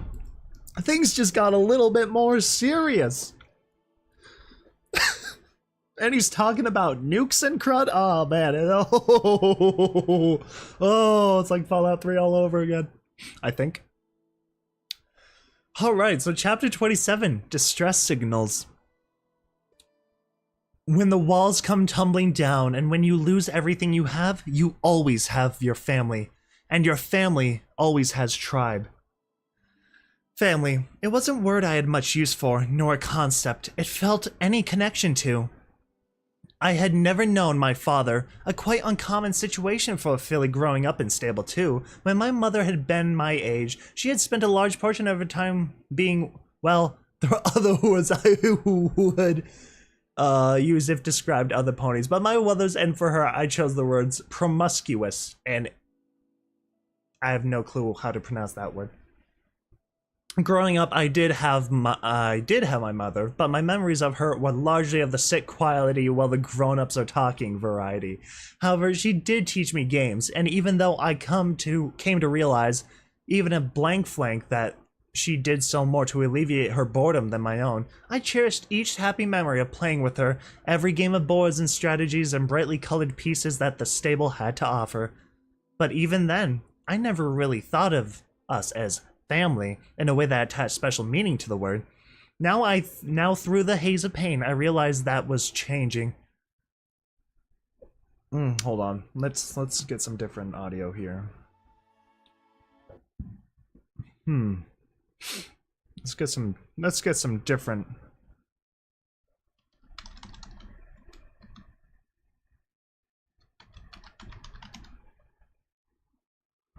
ambiance here. Let's do this one. There we go.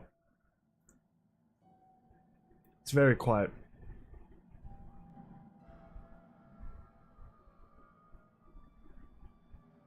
You got a funny?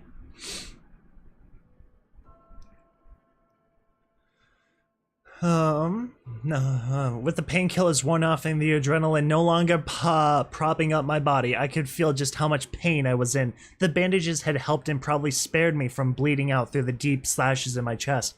However, continuing to push myself while the injured had harmed more than just my magic. But I was with my friends now.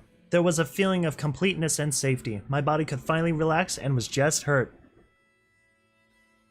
Velvet Remedy had slipped into Mother Doctor mode, almost as if the sight of me, now that I wasn't mentally sniffing between her high legs anymore. I found myself comforted by her fretful ministrations, particularly considering that she did a much better job of mothering me than my actual mother ever had.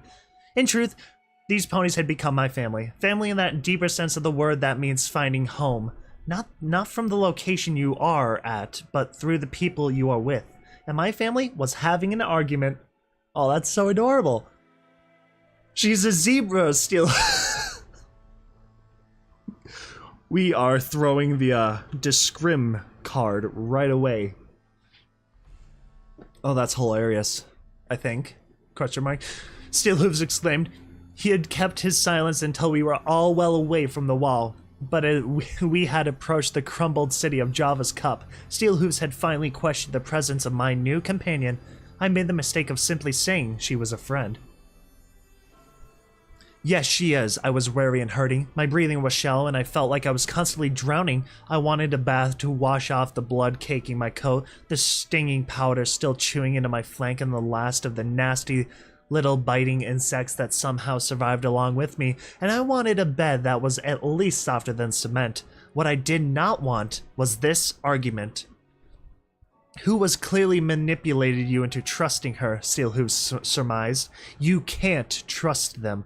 Zenith had wisely remained silent, simply choosing to follow us as we moved away from the wall and the slave pits of Stern's Philadelphia. But now netted and perhaps feeling bolstered by my assertion of friendship, the zebra retorted, "The war is long over, and I had no part in it. Just because I have no stripes does not make me an enemy combatant, any more than that armor makes you a soldier in Nightmare Moon's army." Brilliant. Princess Luna's army, snapped the Steel Ranger who had indeed served in the war 200 years over.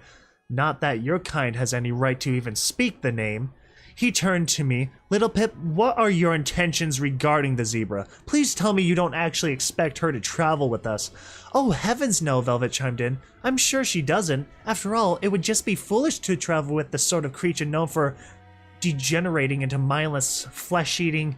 Zenith drew up, staring at the charcoal-coated unicorn with a look of bewilderment and bordering on resentment. Oh wait, these aren't zebras, Velvet casually finished. Those are ghouls. Oh my god, savage, savage, savage, savage, Riz. Gosh dang.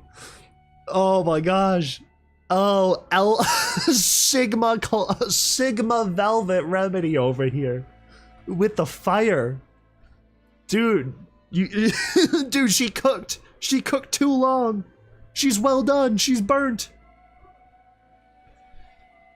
Steelhooves stopped now too, and I was sure that behind his visor he was glaring. Zenith huffed, still confused in her exotic accent. She slowly asked Velvet, "Are you saying I look like a ghoul?" I hung my head. This was going downhill fast. Velvet Remedy's eyes widened as she realized how Zenith had taken the statement. "No, of course not," she answered the newcomer, then cryptically mused, "But some pony here sure smells like one." Zenith sniffed at her own coat. I rolled my eyes, then just to be sure sniffed at my own, and gagged a little. I was rank. Oh my gosh, dude. Yeah, that freaking charm. That sass, the gaslighting was real. Calamity swooped up to us. He had been waiting for us in front of Java's Spitfire's thunder held in his mouth.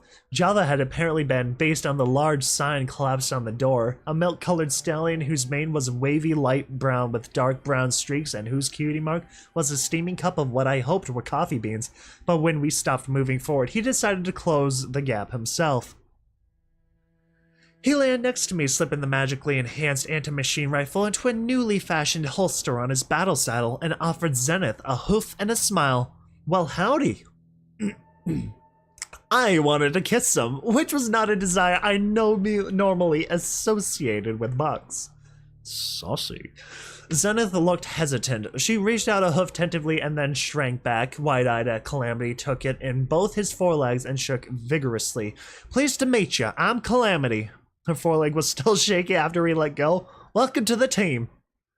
"That is it?" she asked cautiously, still looking at Calamity, as if she'd never seen a Pegasus before, which I suddenly realized was probably the case. "Ah, shucks," Calamity said, still grinning. "I saw y'all through the scope. Clearly Little Pip here trusts you, and if she trusts you, that's good enough for me."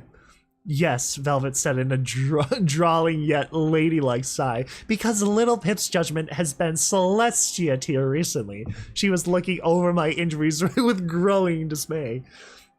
Okay, yes, it was a stupid plan, I'm sorry." I looked to my friends desperately. I knew it was going to be bad in there, and I didn't want to put any of you through that. I know I should have trusted you to handle yourselves, and that we should have stayed together. We're stronger together. I'm pathetic without you.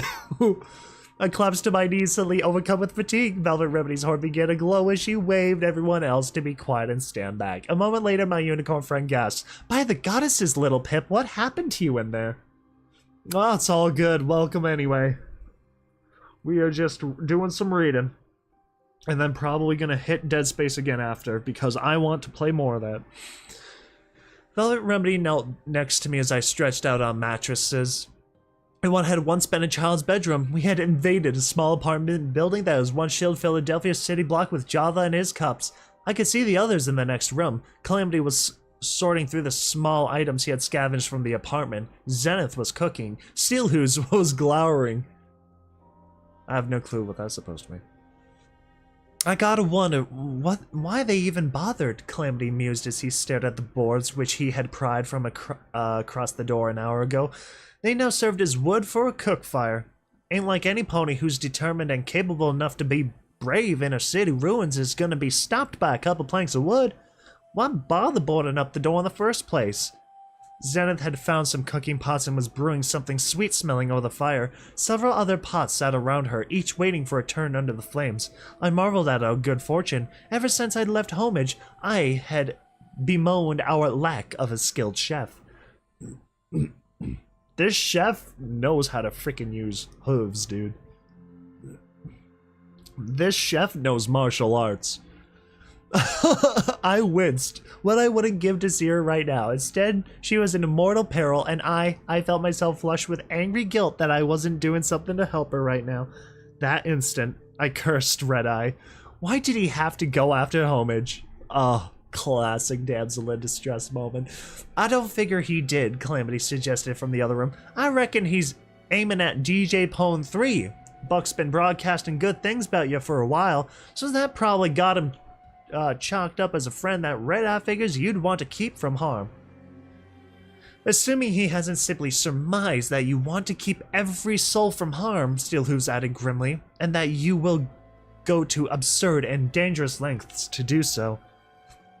I felt the urge to remind him that it was the Steel Ranger Elder who pitched the plan, but I bit it back. Steelhooves had never suggested or pressured me to go along with the solo mission, merely supported me when I made the decision to, considering the tones of his previous conversation with Elder Blueberry, Elder Blue Saber. I suspected Steelhooves would have just as swiftly backed me if my decision had involved telling him to sit on my horn and spin.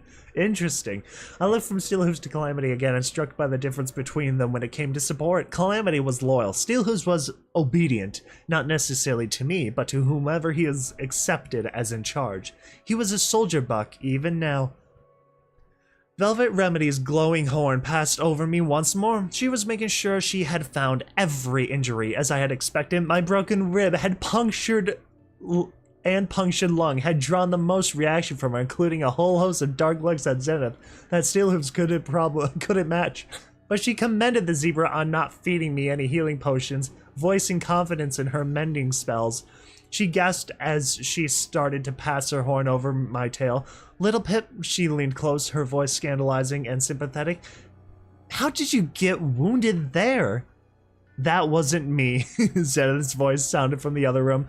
What? Calamity looked up tensely. Who hurt Little Pip where now? I buried my face in my hooves, feeling my cheeks reddening with embarrassment.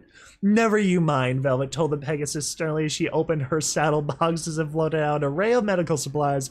Calamity's scavenging had restocked as well in that regard. Look at all those NPCs just helping each other out. It didn't help that the worry over Homage had brought with it a half-formed daydreams of my wonderful gray unicorn kissing that would have wound to make it better.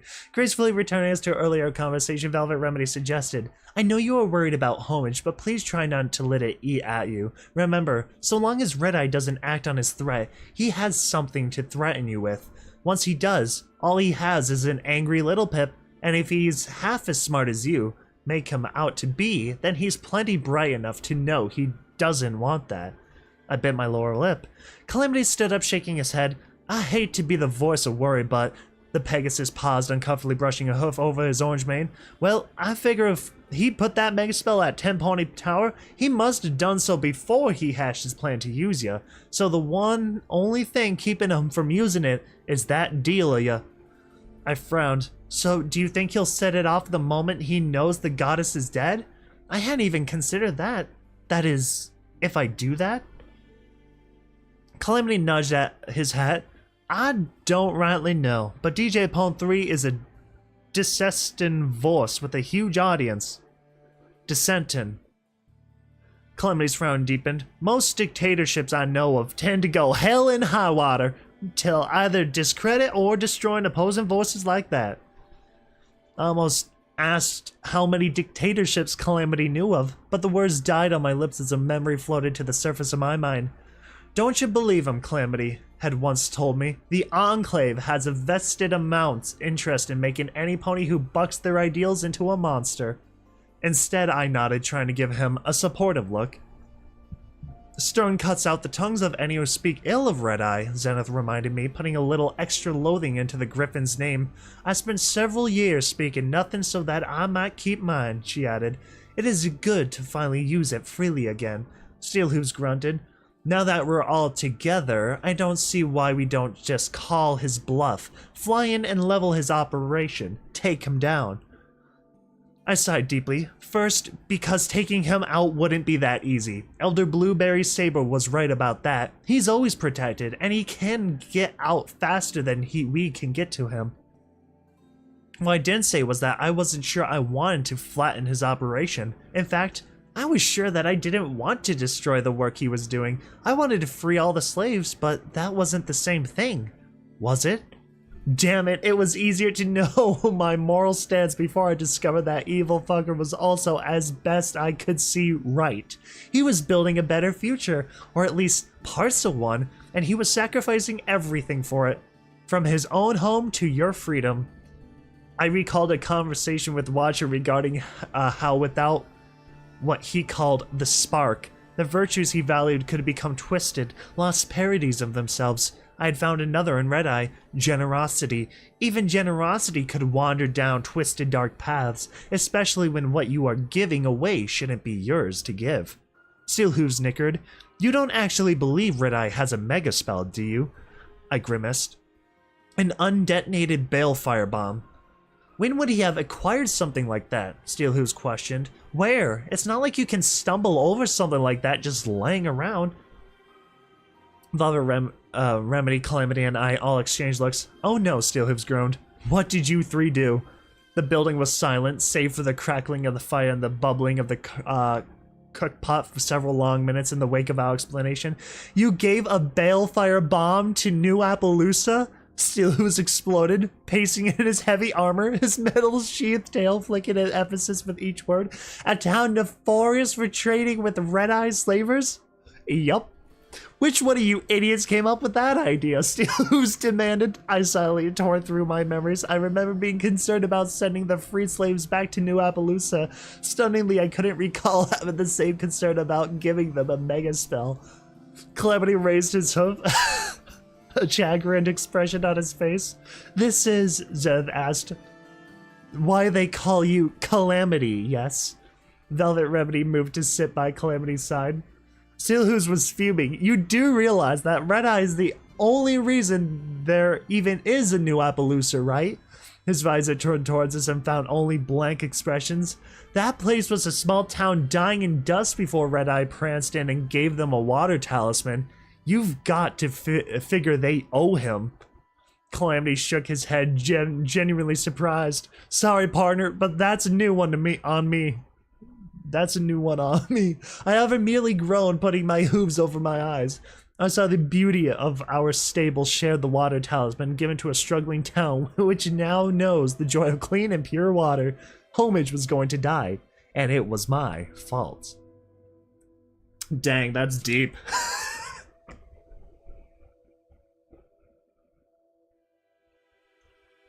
And hilarious. This is funny. This shouldn't be funny, but it's hilarious. My pitbuck was clicking at me, not letting me ignore the water I had bathed in was radioactive. Velvet Remedy had a dose of red away sitting nearby for me to consume as soon as I got out of the glossy, stained tub. Pure water was a rare tree in the wasteland. Even those who had it would not think to squander it on baths, not unless they lived someplace with a water talisman like Ten Pony Tower, and in Philadelphia ruins, all the water to be found was irradiated. The clicking of my pickbuck reminded me that my weeks in the equestrian wasteland had been in many ways blessed. I had avoided some of the more repulsive hardships that many ponies faced every day. I had never been reduced to drinking radioactive from the bowl of a toilet. Oh man. It was worth it.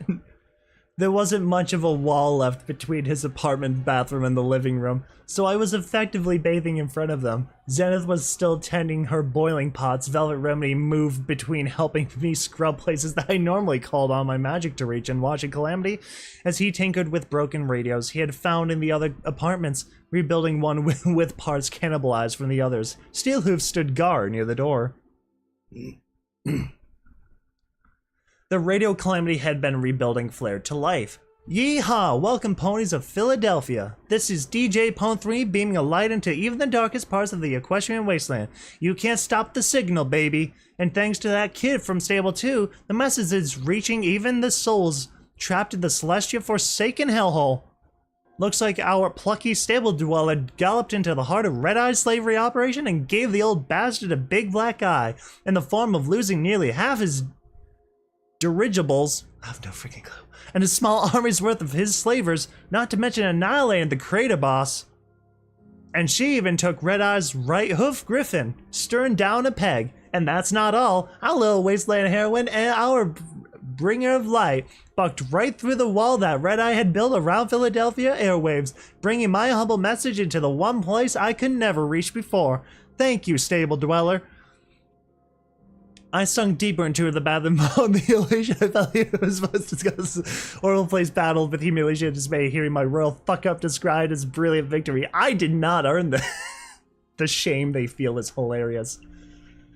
If you should happen to see our Lightbringer, give her a big thanks. She'll be easy to recognize.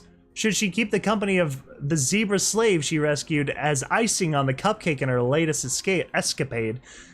And for the rest of you still toiling away in Philadelphia, our hearts go out to you, and your play has not been forgotten.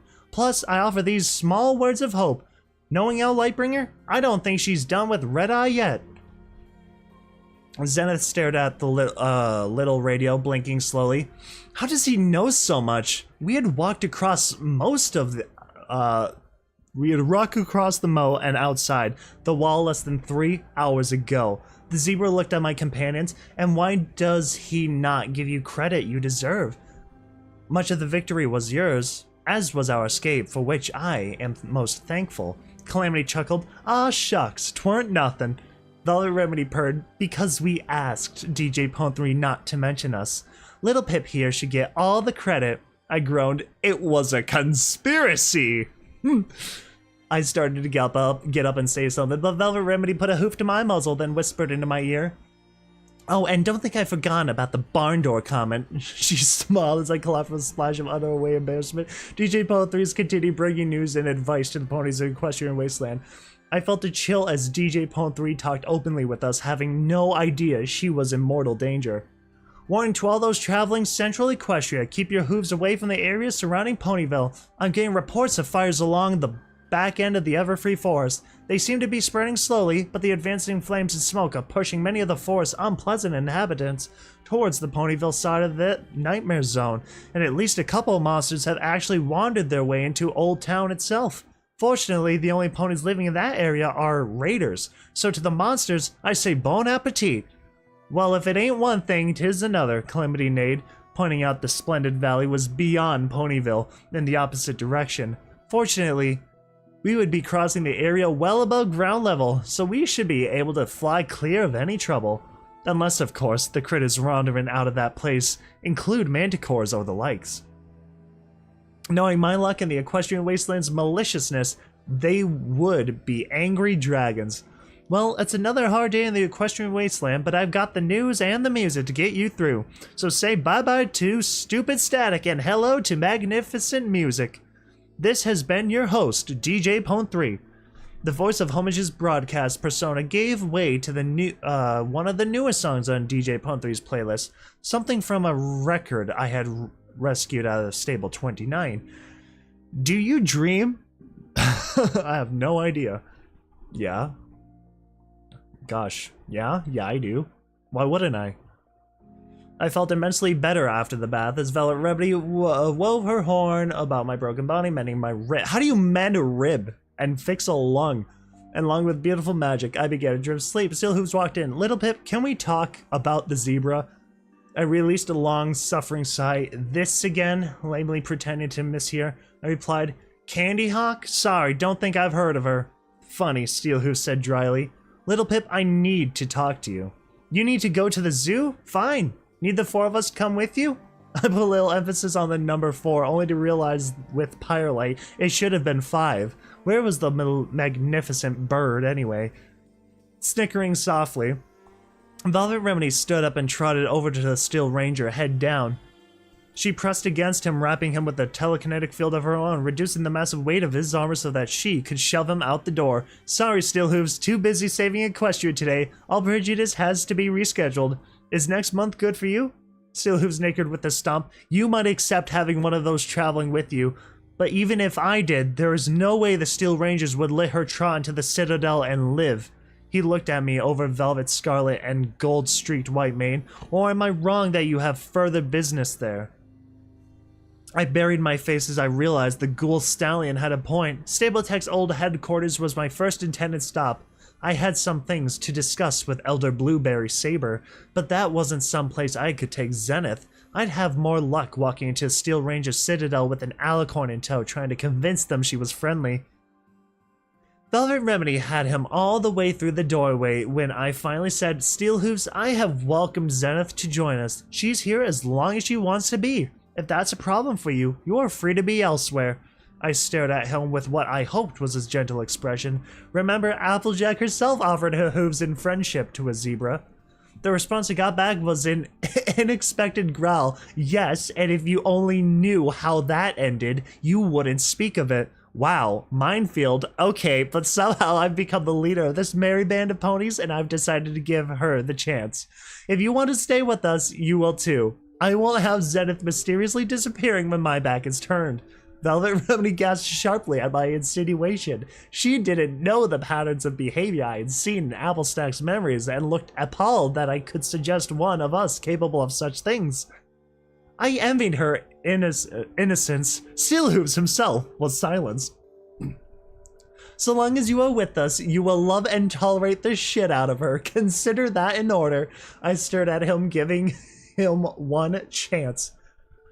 That said, I added reluctantly, you are absolutely right about the Steel Rangers. I won't be bringing her with us into the Stabletech building, which means we'll have to split up again, if only briefly.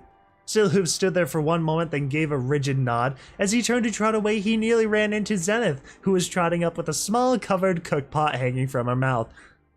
They stared at each other awkwardly, then danced about each other. Velvet Remedy backed up, letting Zenith through the doorway, then closed it behind her.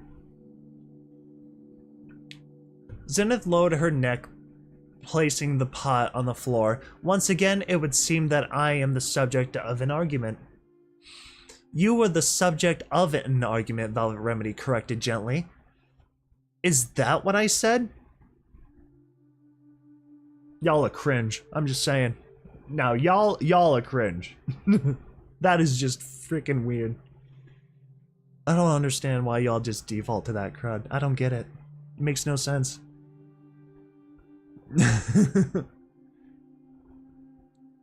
Is that not what I said? The zebra asked, perplexed. I covered Snicker with a hoof. Velvet Remedy gave up with a roll of her eyes. And what is that? She asked, pointing at the cook pot with the hoof, her ears tilted back. Please tell me there is no meat in that. Ugh. Zenith looked quite surprised. Of course not. Zebras are vegetarians, as I thought were ponies, are you not? I could see the relief wash over Velvet Remedy as a look of joy broke over her face. Yes, we are. Thanks, Celestia, finally, she slid up to Zenith, wrapping a foreleg around her neck, seeming oblivious to the way Zenith suddenly tensed. Oh, we are going to be best friends, you and I. Velvet Remedy bucked up, looking over Zenith, and Little Pip isn't the only one in need of medical attention. The mother doctor side of Velvet was instantly back in control as she pulled the top mattress off a set of bunk beds and instantly guided Zenith onto it. But the nudge to lie down was the final straw. Zenith jumped away, spinning and knocking back Velvet Remedy's nudging hoof with enough force to send Velvet stumbling back with a tear in her eyes. I do not like to be touched, the zebra spat. The Velvet Remedy blinked, falling onto her haunches, holding her bruised forehoof against her breast. I felt like I was frozen. Part of me needed to jump between them to do something, but the situation had changed so rapidly, my brain was still catching up. Oh, Velvet blinked, her eyes wide. Oh, she stared back at the tense zebra mare with an expression flowing with compression. Oh, Zenith, I'm so sorry. I had not told any pony what number 4 had told me about Zenith's abuse. I did not feel I had the right. Velvet Remedy didn't need me to. She had figured it out for herself. Not the details, thank goddesses, but enough. Gingerly putting her sore hoof down and standing, Velvet Remedy apologized again, but with an apology came insistence. I will not touch you casually without permission. That was wrong of me, but I am a medical pony, and I will need to touch you to treat your physical wounds. I can do that well enough on my own. Zenith nickered. The Velvet nodded. I'm sure you can, but I can do it better. There was no boast, and after Velvet had been able to treat my rib and lung, there was no question that she was right. You deserve a lot of treatment better than you've been getting from others in the extreme, but also from yourself. Let me give you a level care you need, Velvet whinnied, at least to the best of my ability. Zenith neighed. I came in here to deliver a gift for the little one, not to be prodded and treated by a medical pony. Yeah, you can't hit me, no offense, pal, but I think that kind of crud is cringe, so yeah, I'm just gonna ignore that. Zenith, I said gently in this group, we have to trust each other with our lives. Every day, we care for each other and each one of us uses our talents to help all of us. I stopped as I recognized my line of thought was wandering. Readjusted, you are very welcome here, and I do hope you stay with us. But being part of this group will call for some sacrifices. You told me that I was responsible for you now. That includes making sure you are properly cared for, and this is how I choose to do that. By having Velvet Remedy care for you like she cares for the rest of us. I looked at the zebra, adding, unless you choose to release me from responsibilities. Zenith's eyes narrowed, but slowly she laid down on the mattresses. No, I do not, little pony. I let out a breath. I hadn't realized I'd been holding. Velvet Remedy moved carefully towards the zebra. She stopped as she passed the small cookpot still resting on the floor. She sniffed at it. Zenith, what is this gift? It is a restorative brew, Zenith told us. It will replenish and heal your horn of your magics you overtaxed in our rescue. I blinked on one hoof. This was extremely welcome news. The last time I had burned out, I had taken days to recover. With Red Eye's threat hanging over our homage, I couldn't afford to be ineffective that long. On the other hoof, I couldn't help but question what a zebra could know of unicorn magics, much less remedies for unique unicorn ailments. I know many of the ancient mystical recipes, ones to cure, enhance, and to harm, Zenith told us. If I have the right ingredients, I can brew potions that will permanently alter and strengthen you, making you better fit for the fight ahead. Alter? I don't think I wanted to be altered. This is not such a potion, but I have what is necessary to craft one of these elixirs, one which will strengthen your bones such they will be much harder to break. I will brew this for you, if you allow me to. Velvet Remedy looked skeptical. I'm not sure that's a good idea, nor this gift for that matter. Before either of us could protest, Velvet reminded me, Little Pip has had some bad experience with zebra medicine before. She is particularly susceptible to their dangers. Zenith looked between us. I would not offer an addictive draught, nor give a cup too full. The zebra frowned at Velvet, then turned to me. You just said that here you allow each other to share their talents. Will you not let me share this one with you? Velvet nickered at the way Zenith used her own argument so swiftly. The zebra cocked her head. You have seen Red Eye, have you not? That pony has augmented himself with machines and technology. If the little one truly chooses for him to be her mortal enemy, then should she not take advantage of the gifts I offer her? If Red Eye is also my enemy, should I not offer them? My answer was to get up, walk to the cook pot, and lift away the lid. The brew inside smelled sweetly spicy. The steam that rushed out cleared my sinuses. With only the slightest hesitation, I began to drink. My magic had completely spent after drinking Zenith's potion and the night of rest. I still couldn't lift the now empty cook pot, but I believed I could feel the stirrings of my magic, and I knew one which called for only the tiniest spark of focus and power. I laid one of my memory orbs on the apartment floor. I had sacrificed all save for the two I had taken from the safes in my battle with the super alicorn, but those who had been put on the other saddlebags. I lay down, leaning forward and concentrating as I touched my horn to the orb. Flashes of light burst across the night, scores of cameras capturing the moment. For a mob of news ponies and paparazzi, they mixed with a throng of ponies shouting protests and holding signs in their mouths. My host was standing on a set of marbled steps, looking down on them and watching a courtlive of armored police ponies pushing their way through. I was encased in armor, but unlike my experience in the mine of apple snacks, this armor did not feel heavy nor claustrophobic. I could, in fact, barely feel it at all. The limited vision, the eyes for a sparkle that played behind the visor, and the smell of trapped pony sweat were the swiftest indications of how I was clad. A very nice scent of mare sweat. I could not help myself from thinking. With an unpleasant shock, I realized I could feel my wings. I was in a Pegasus pony. To each side of me stood more Pegasi, wearing the sleek black carapace armor I had come to associate with the Enclave. Uh-oh. Uh-oh, is this some sort of rally? Uh-oh. As the police ponies broke through the front of the crowd below and started up the steps, I could see they were escorting a zebra, bound in chains and encircled by the armored ponies. Oh gosh, it's an execution, I think. One of them stepped forward, speaking to some pony just behind me. We caught her in iron-shot firearms, red-hoofed, trying to steal the schematics for that anti-machine rifle. The zebra protested her mistreatment. I haven't broken any rule. I was invited there, you fool. Her exotic, ancient accent was like Zenith's, and I recognized the odd rhyming that seemed to flow in all her speech. Lowering her voice loudly, Zikora asked the lead pony, "So are you always such a tool?" I knew it, cried an equally familiar voice from behind me. The pink party pony advanced into view, glaring daggers at the zebra. "And to think I let you trick us into trusting you. You trickster." Zikora looked hurt. Pinkie Pie didn't relent, breaking into furious sing-song. She's an evil enchantress and she does evil dances. Oh no. Pinkie Pie, you have me wrong. I am not like your foolish song. Don't even try to entrance me, Zikora. Never again. Pinkie Pie turned from her, scowling. It was the first time I had really seen the mayor of Ministry of Morale angry, and it was horrifying. Terrifying. In a low voice she grumbled, "I hope you really like rocks."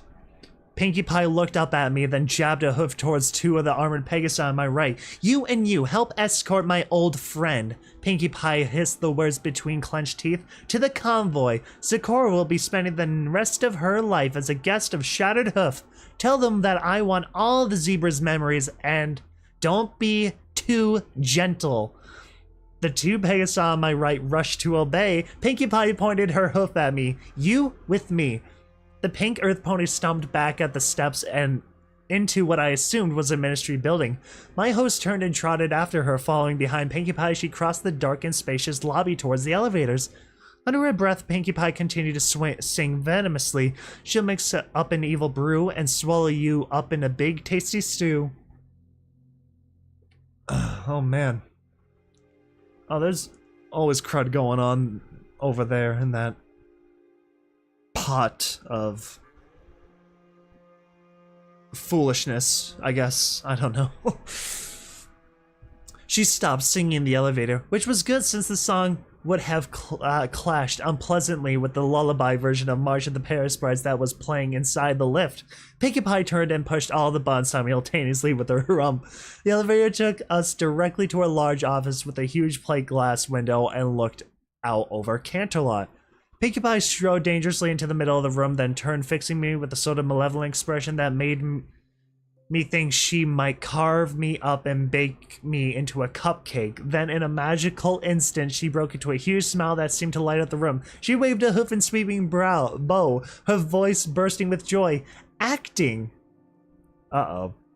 The aging pink earth pony collapsed into the floor in a fit of giggles. Best prank ever!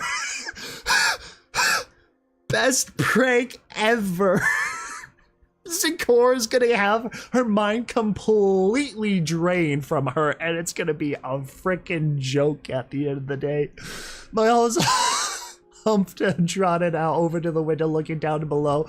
The eyes for sparkled, started at defended ponies and wagons the street below. The convoy carrying Zecora to Shadow was already rolling out under a light guard, supplemented by 2 other Pegasus magically powered armor. That's freaking hilarious. Zecora is going to be freaking fried mentally. And Pinkie Pie's like, oh my god, this was a killer joke. Oh my gosh. I felt myself in the visor in the window, and reflected face was blue. The magenta eyes and shock of rainbow-colored hair matted between them. Pinkie Pie's reflection appeared on the window next to me. Zecora's gonna be alright, she asked, a note of true concern in her voice. Won't she, Dashie? I saw and felt my host nod. She's been with the best trainers of the Ministry of Awesome has. I wouldn't let this move forward if it were otherwise. Pinkie Pie nodded and turned. Wait. What was the cupcakes reference? What? Where was that? What was the line? Wouldn't let this move forward or otherwise. Pinkie Pie nodded and turned her stare to the convoy below. It was already 2 blocks away. Pinkie Pie paused, lifting her left forehoof and wiggling it. Huh? Rainbow Dash ignored this, eyes for a ring. Extraction by traitors, zebras, sympathizers in 3, 2. Pinkie Pie looked back down, excited. Oh, Zecora's gonna make such a good spy. 1. There was a flash down below as the first wagon and the prisoner convoy exploded. Dark figures rushed in from all sides, and this flashes of muzzle fire. Rainbow Dash pushed down the visor, and here we go. What? Questions? I have questions. I sat in the apartment common room trying to float small objects. I had made it to levitating a pack of bubblegum, which honestly was the only thing I imagined. What just happened, though? Was imagined good for anymore. Who would even try to eat 200-year-old bubblegum? Over breakfast, a meal which in content was indistinguishable from dinner, the conversation had turned towards more open instructions and an attempt by others to get to know Zenith a little better in return for regaling her with stories of our adventures over the past 5 weeks. I've never seen a bloodwing, Zenith admitted, but I have seen the desiccated husks their praying leaves behind. Still, wouldn't be a missile but a little excessive for killing one? Oh, I completely missed it.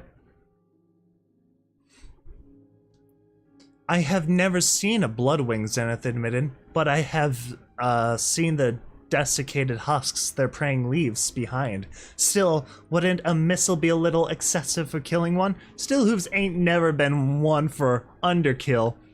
The ghoul snorted. You should talk to her about your solution to the alicorns chasing us through Manhattan.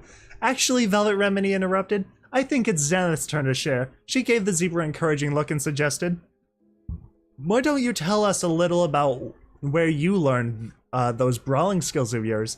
Velvet was purposely suggesting tales of a time that must have been before Philadelphia, steering the zebra's memories and our conversation away from the more dangerous and hurtful paths.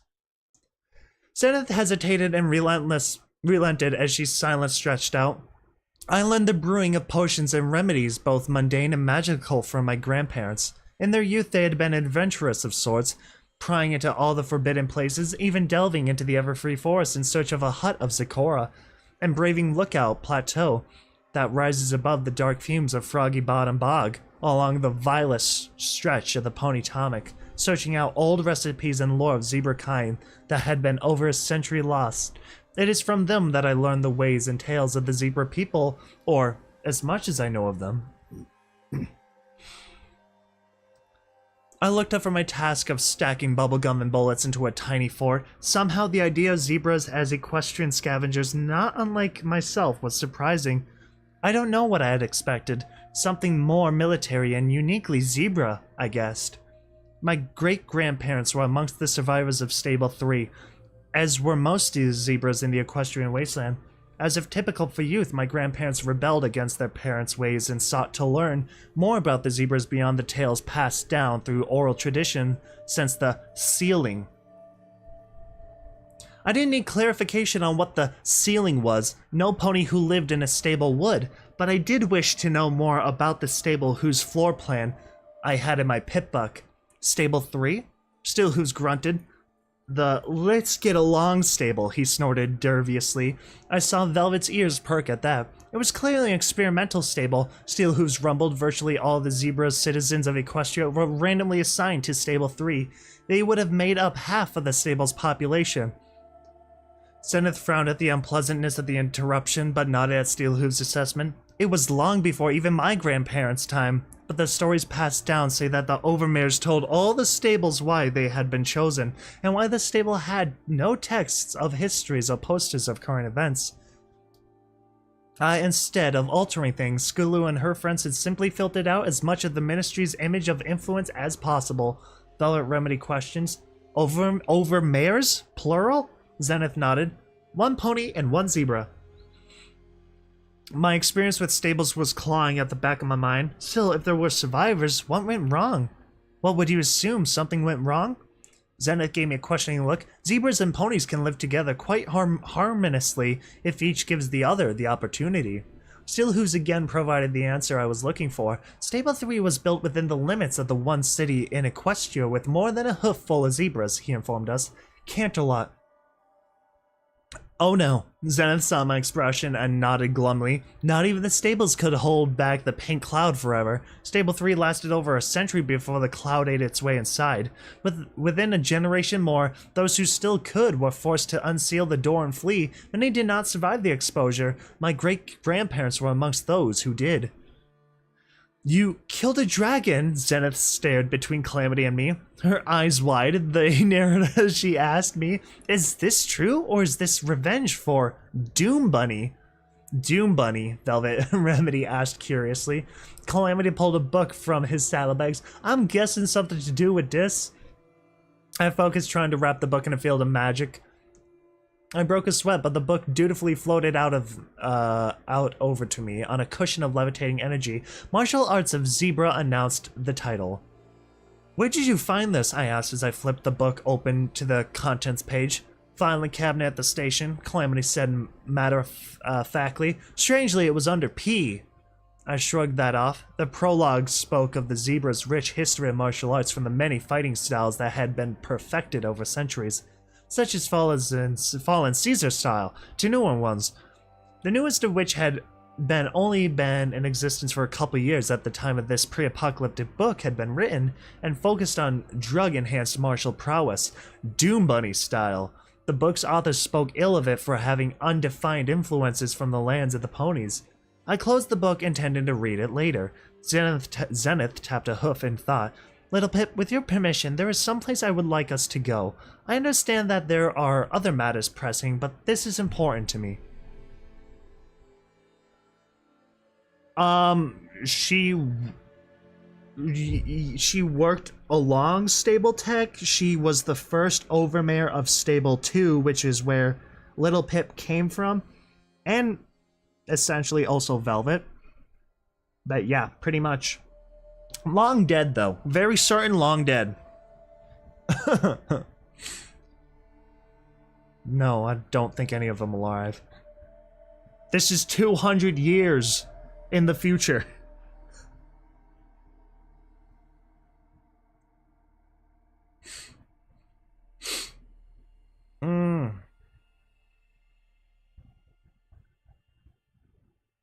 Of course wait, how come this is my decision? I look to the others. Why do you ponies keep acting like I'm the leader? Little Pip's right, Calamity Nade. Anyway, we do have more pressing matters, so I think we should first hear the plan. What's next? I nodded thankfully and laid out the plan. We need to go to Stable Tech headquarters first. I have something that Elder Blueberry Saber wants, and I plan to use it to barter for access to the Stable Tech mainframe. Steelhooves whinnied questioningly. Red Eye is building a fortress called the Cathedral, where Stable 101 used to be. I figure the Stable Tech mainframe has record of the location of all the stables, so that's the fastest way to find out where Red Eye's main base is located. I looked at Calamity. After that, I'd say we fly as fast as we can to 10 Pony Tower and begin an evacuation. Calamity smirked and turned to Zenith. I'm sorry for interrupting, just proving a point. Now go on with what you were asking. I blinked lost. Huh? What point? Zenith gave her own smirk, answering kindly. I believe you just demonstrated to everyone but yourself why you are the leader. I stared. What did she? Oh fuck. I shot Calamity a dark look, but the buck just grinned. Luna clawed me with her wings. You could go yourself, Steelhoof suggested to Zenith as non-nastily as he could. Zenith nodded, yes, but the journey would be long and dangerous alone. I would prefer to arrive later than not at all. She looked at me. Although should you refuse, then I will take my leave as soon as your travels bring us within a few days of my destination. I nodded. I wanted to immediately agree, but it seemed wise to ask, where do you want to go? Yeah, probably. We'll do whatever. We'll probably be done by then. Probably not actually. We'll probably not be done by then, but still, I'll probably finish it after this. I nodded. I wanted to immediately agree, but it seemed wise to ask, where do we need to go? Where would you like to go? I need you to return to my tribal home, the village that had been mine and my family's until stern slavers descended upon it. Your family? My parents and husband were slain in the fight. My daughter, the zebra choked before plowing on. My daughter was too young for stern slave pits, and not a pony, so she had no place in Red Eye schools, so Stern left her there along with the other children. Velvet Remedy whimpered, shedding the tears that the zebra seemed unwilling to. My own thoughts traveled back to the words of one of Raiders in Shattered Hoof, speaking about how her own town had been treated the same, with the children left behind to fend for themselves. She had fled into the life of a raider to escape the horror her town had descended into under the rule of slaughter-scared bullies and traumatized children. It was long ago, years. I doubt my daughter would know me. She's still alive. Zenith's face was only sorrowful, but her voice was steady. Any claim I had as her guide and guardian I lost in the years since I only wished to know.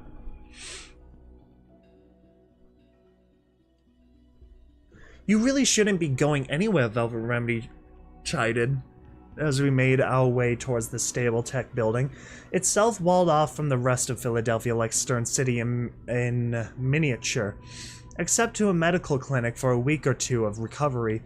She was probably right, but we couldn't afford a week. I felt guilty for having selfishly stolen most of the day for resting, but once my magic had grown strong enough to lift little Macintosh, I knew it was time to move. A small family of scavengers spotted us on the street and scurried for cover. It hurt to think that ponies once greeted each other as they passed on the street. That cheer and open neighborliness had once been the social norm in Equestrian Wasteland. A stranger pony was met with guarded suspicion, assessed first for threat potential. I gave the scavengers a smile and friendly hoofness as we passed. It wasn't returned as they cringed, the adults hiding the younger ponies behind them, weapons ready should we attack like a band of raiders. I hated the Equestrian Wasteland, especially Philadelphia. Oh my, Velvet Remedy burst out, eyes wide with wonder. Aren't you just magnificent? She tried quickly ahead of us. Pirate was perched on the fountain statue of Sweetbelle, glowing brilliantly. She had bled off most of the endowment from the Philadelphia crater, so they did get bigger. But her aura was still 5 times her size, lighting up the still rangers outer courtyard with golden radiance. My heart went out to the Balefire Phoenix, immensely grateful for her companionship when I was the wall. I too began to trot towards her, a tear in my eye.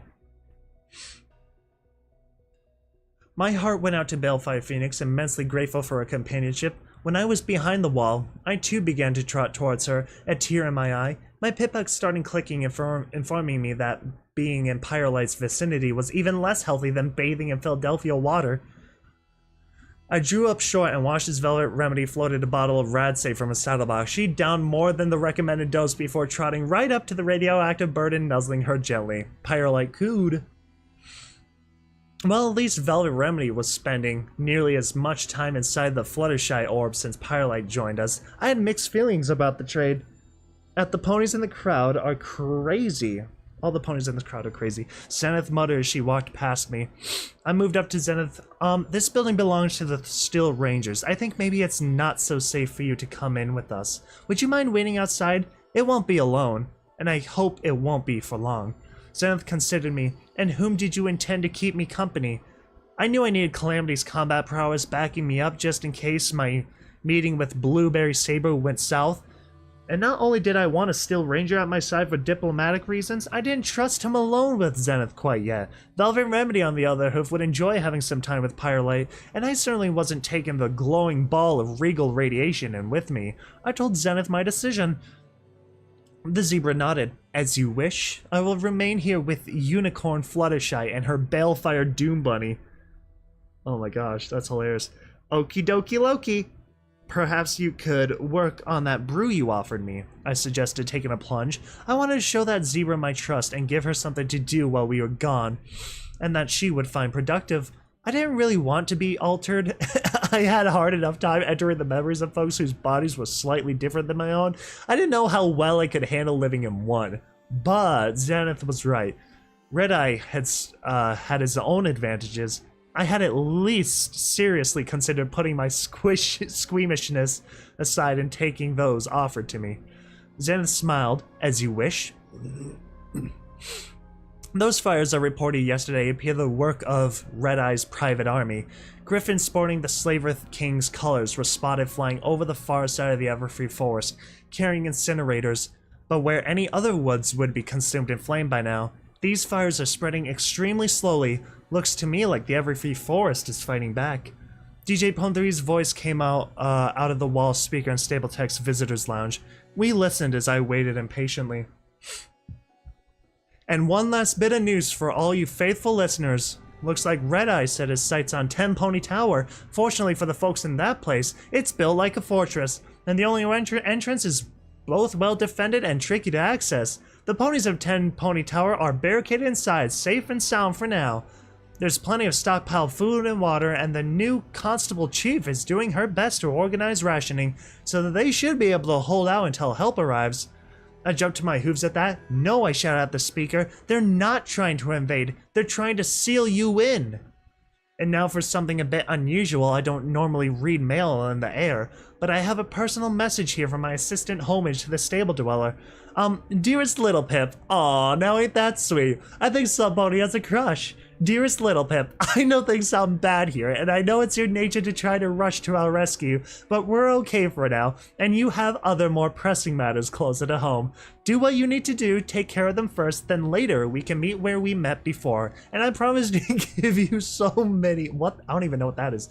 Oh shoot, I hate that. Well, now it's something I'm going to read on the air. I think I'll be having a little talk with my assistant. That is hilarious. Gosh, I feel bad for the person who had to teleprompt read that. Like, somebody who had to read that letter. I have a letter for you. A message I'm supposed to deliver. Your hands only. Let's see here. Oh, saucy. Meanwhile, here we are in silky smooth tones of Velvet Remedy singing about how he gets her way through real life in the post-apocalyptic wasteland. POV. I stare at the speaker, my body locked my jaw on the floor. He rushes my face at other places. Velvet Remedy's beautiful voice poured through the speaker, replacing the voice of DJ Pon3, but I barely heard it. What I meant to say was, I can't believe she just did that. What I actually said was closer to squeak. Calamity snickered, tears in his eyes, then collapsed onto his back in laughter. What do you mean the Elder isn't here? The Elder has been called away on an urgent crusade and is not available, Night Poppy Seed claimed. However, she said that in case you should return, I may receive what you have recovered. I stomped. I was under the impression that these things were important to you ponies, or at least to her, considering I risked my life for them and all.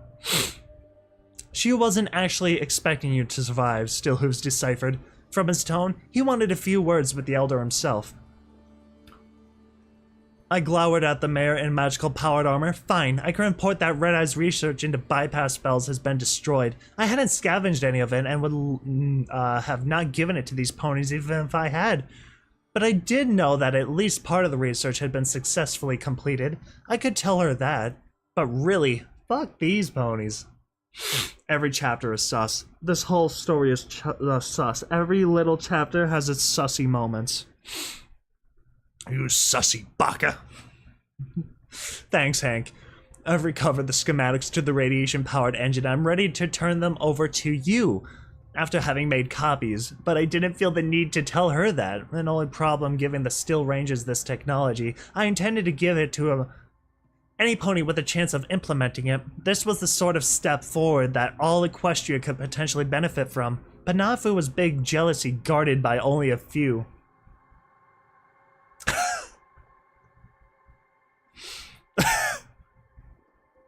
Is for me? Is for me?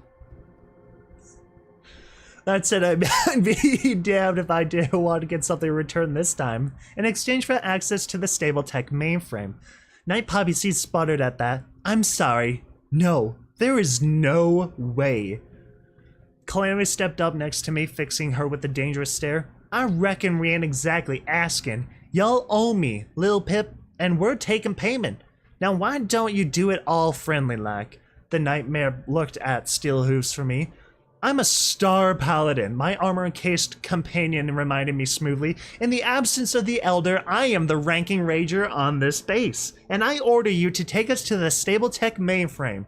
He turned his stare to me. I will personally make sure Little Pip doesn't access any information vital to the security of the Steel Rangers or the Ministry of Wartime Technology. I'm hardly laughing so hard. What? I've laughed a lot harder. Night Poppy Seed nickered, but turned obediently and began to lead. Permission to speak freely, sir. No. No. Denied. The room was cold and dark, save for the blinking lights of the mainframe. From the locks on the door, the turrets outside, and hoof prints in the dust, I could tell this room was not only restricted, but rarely entered. I hoofed the light switch, but the room remained dark. I turned on my pip-buck lamp and looked around. The spotlight to Steelhoof's helmet hummed softly to life, cutting a beam of light through the darkness. He followed me in. Instead of moving directly for the mainframe, I allowed my curiosity to drag me around the huge basement room, and for the far end was the big, huge gear-shaped door of the stable. It rested against the open doorway, not attached. By removing the saddlebags, I was barely able to shimmy through the entrance. According to the number, this was Stable 0. Beyond stretched the rooms and hallways of stable maintenance wing, but the hallways dead-ended in shallow caverns of dirt. The rooms were unfinished. Toolboxes and construction equipment lay scattered everywhere. Several sections of the walls and ceilings had collapsed. In one corner, I found the curled-up skeleton of an earth pony. The floor around the pony was littered with empty boxes. I shook my head as I noticed the liquor had been Applejack. There was a black opal laying on the floor next to the tattered remains of a recollector. The lower bone of the earth pony's left foreleg were an early model pip-buck. I plugged my pip-buck into it and found a single audio recording. Sitting down, I let it begin to play. The voice on the recording was soft, almost overwhelmed the background noise of sirens and bombardment. I don't really know what to say, or for that matter, who I'm saying it to. The good news is that Sweetie Belle's got my family safe and sound and stable too. I don't know where Scootaloo's at, but I'm glad she's not. A particularly loud roar drowned out everything else, followed by the sounds of metal and concrete collapsing within the unfinished stable as the maelstrom devoured the city above. Philadelphia was just hit. That's it then. It's all over. Every pony's dead, except for the ones we could save. Celestia, damn it, Applejack, couldn't you have stopped this from happening? Couldn't any pony have stopped this? I heard a furious clicking. I checked my pip-buck, but the radiation meter was safely in the green. No, I didn't mean that. Ain't Applejack's fault. Hey, it's more my fault than hers. And I know it ain't supposed to feel that way, but I do sometimes, and I guess it doesn't really matter anymore. Every pony's dead now. I'm dead now. I didn't survive the mega spell. Just 'cause I lived through the blast. We never even got the door on. Radiation will kill me. a clicking coming from the recording. I just want to tell any pony listening that I'm sorry. Even if it's not my fault, all those kids are dead. I'm still sorry. I tried to make it up for it. I really did. Dang, did Apple Bloom die? Oh no! Oh, was that the canon Apple Bloom death? Holy cow. Dang.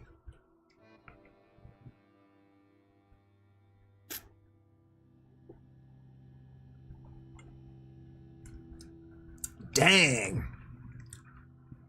I think. I could be wrong. But we all know Apple Bloom ain't no chump.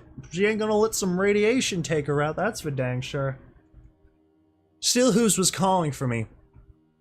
I'm fine, I called back, wiping tears from my eyes. I'll be out in just a minute. Before worming my way back out, I knelt down and picked up the memory orb and teeth. Once back in the basement proper, I put the orb in my saddlebags and proceeded into the stable mainframe.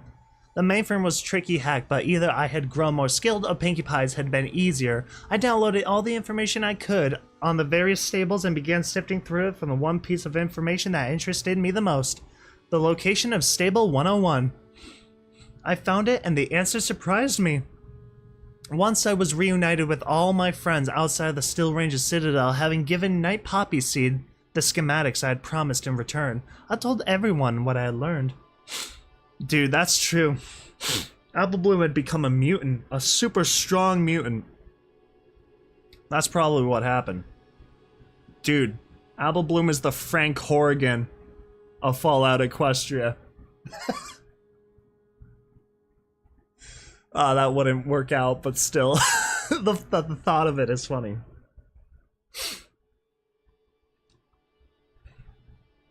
Once I reunited with all my friends outside of Citadel, having given Grey Knight Poppy Seed the schematics I had promised to return and had learned.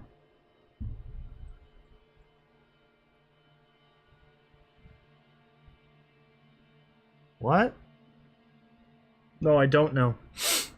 Because I haven't made a meme like worded like that at all.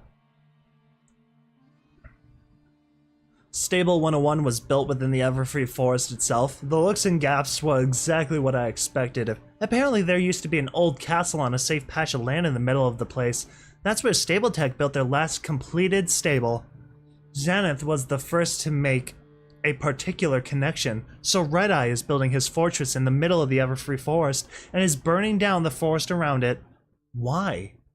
Hard to maintain a growing army in a space where the wildlife wants to disembowel you and suck the juices, I imagine, Calamity theorized. Agriculture, I answered with my own guess. You said it yourself, Calamity. The Every Forest was never hit by a mega spell. As far as a cropland goes, the Everfree Forest is one of the first few places that isn't poisoned with radiation or taint. Zenith agreed with the line of thought, and after the burning, the soil would be rich with nutrients from the ashes. She looked grim, slipping unconsciously into the sort of rhyming speech I was used to hearing from Zecora. I worked for months recycling flamer fuel for Stern. Clearly, he was stockpiling plenty for his barn. And when he's done, he'll put up a wall around the whole place and have complete control over the food. Steel Hooves agreed, glancing back towards the wall that Red Eye had erected around 2/3 of the city. It's what he does. Man, he just builds walls. He's just that guy. Do you think she'll like it? Apple Bloom asked, fretting over an exquisite model of an almost monastic walled village. The design looked familiar. I had seen the remains of this model on display outside of Elderberry Saber's chambers. She'll love it, I felt and heard myself say. The voice was not immediately familiar and completely lacked the country drawl of the younger mayor. This Apple Bloom, dressed in the manner of a formal attire that she had not yet grown comfortable with, was no older than me. Do you think she'll like the crenulations? She'll love the crenulations. I have no clue. I showed agree, gently. The crenulations are fine.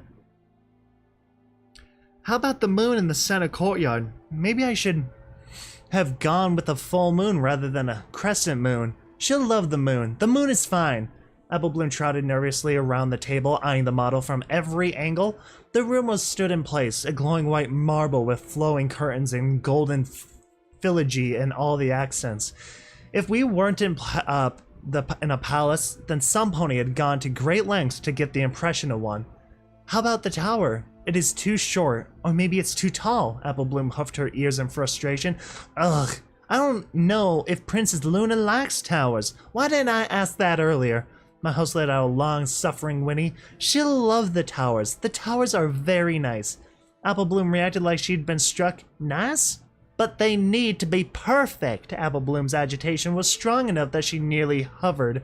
I thought the young man could spontaneously combust from stress.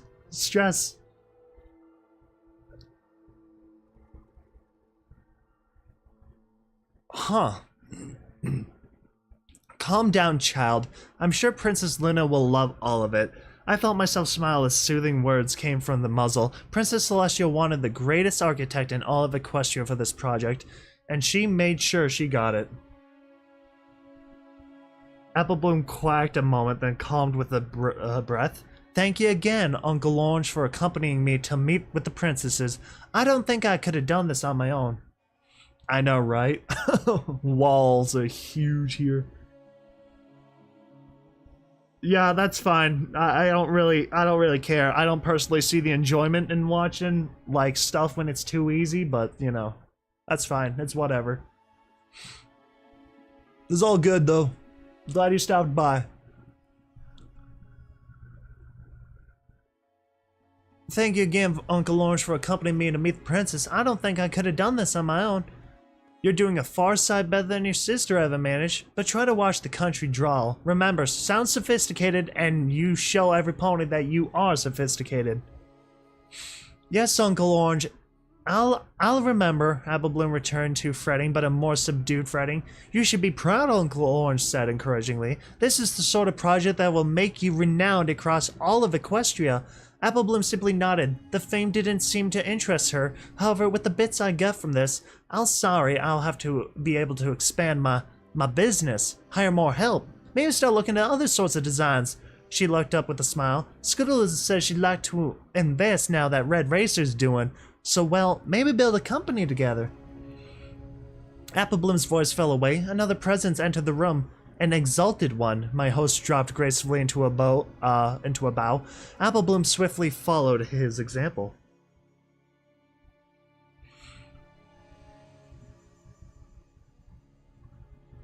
I was in the company of a goddess.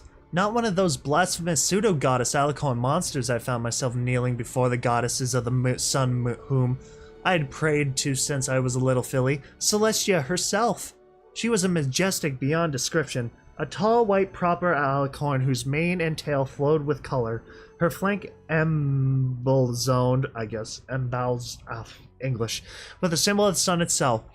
She was graceful, kind, and altogether sovereign. Please, she addressed us graciously, rise, my little ponies. It's a joy to see you. Hello! Hello, welcome to chat. Hello.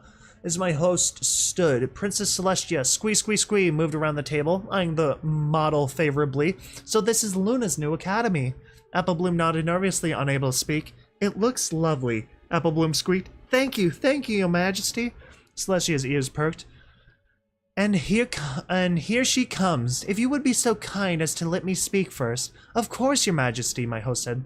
Celestia turned, and both Apple Bloom and her uncle followed the glorious princess's gaze. Princess Luna walked in between two curtains. Her dark blue colors looked striking, yet starkly out of place in the rest of the palace. She was much smaller than her regal older sister, or for that matter, than the pseudo-goddesses, almost the size of a normal pony. While Princess Celestia was resplendent, Princess Luna struck me as cute.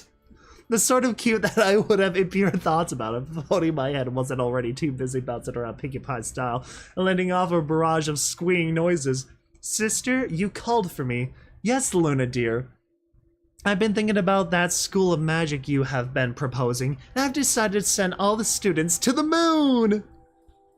Yes, to the moon! Luna froze, her mouth hung open, then closed slowly. You wouldn't. I could see the gears in her head start spinning again, and you couldn't without the elements of harmony. You don't have anywhere near that kind of power, dear sister. What was going on here?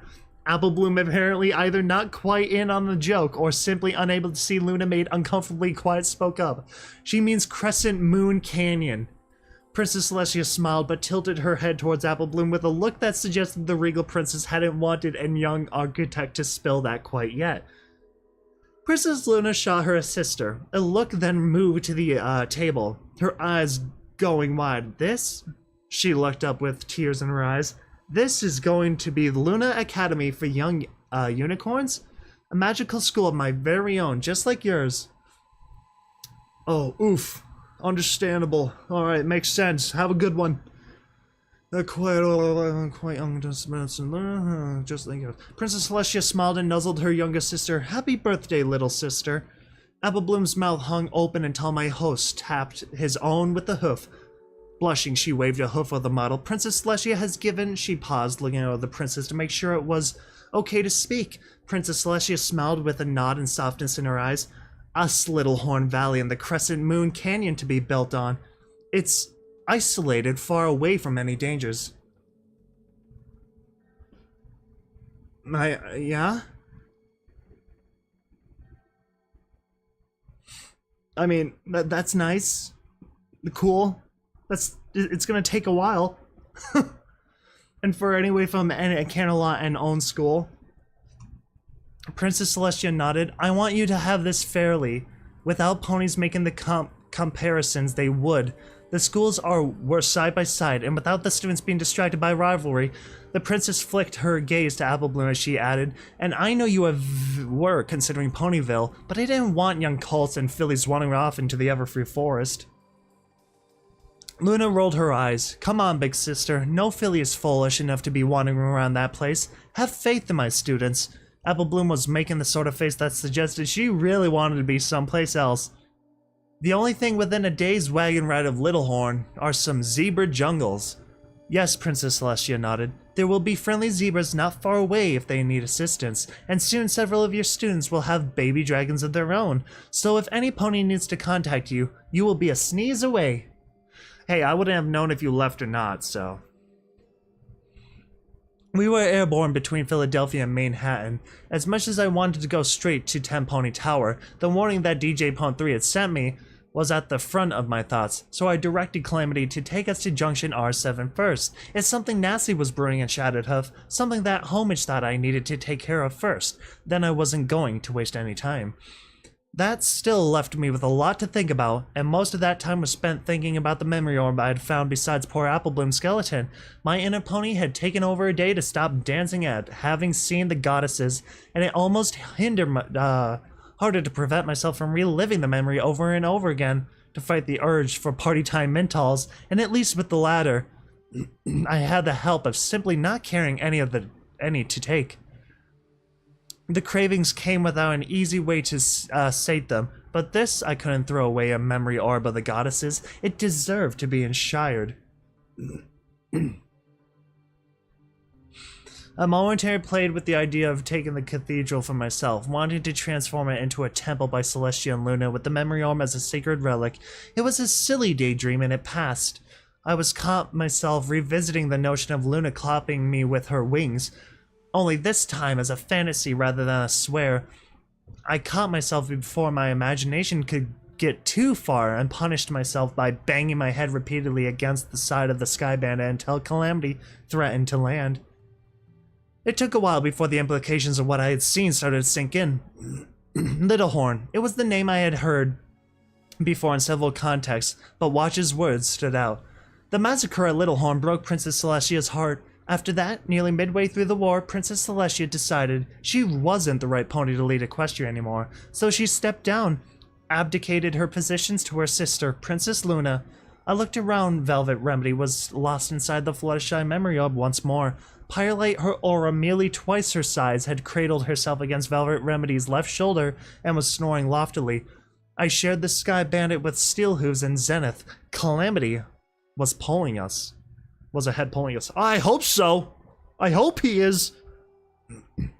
Well, if there was any pony who would know, it was Steelhooves. What happened in Littlehorn? Steelhooves and Zenith both started at the question. They looked at each other before Steelhooves answered me simply, disaster.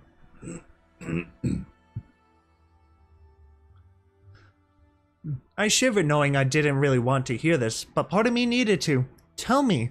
Littlehorn was a school. Unicorn fillies and colts, many of whom were too young to even have their cutie marks, lived there, being trained by some of the best of Equestria's magicians. Steelhooves started slowly.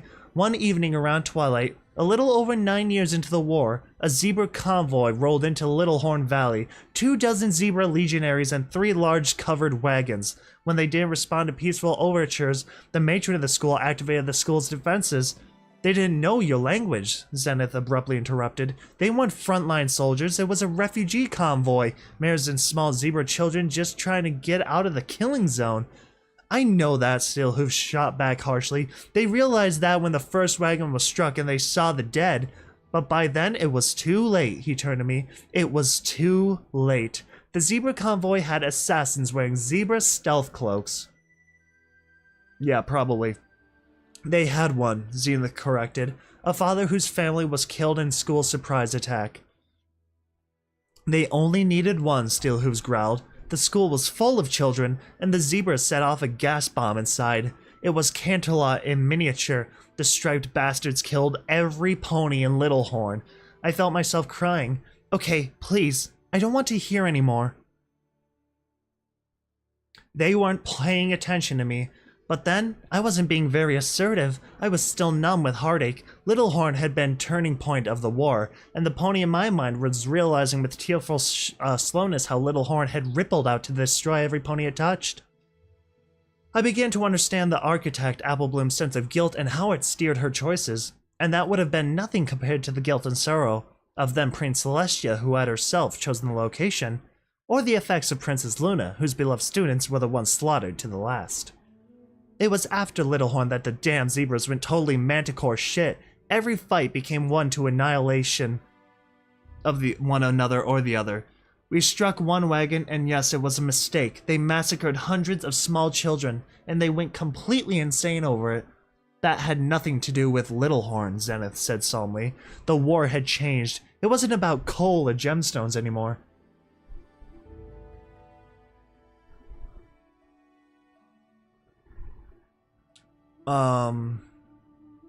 Huh.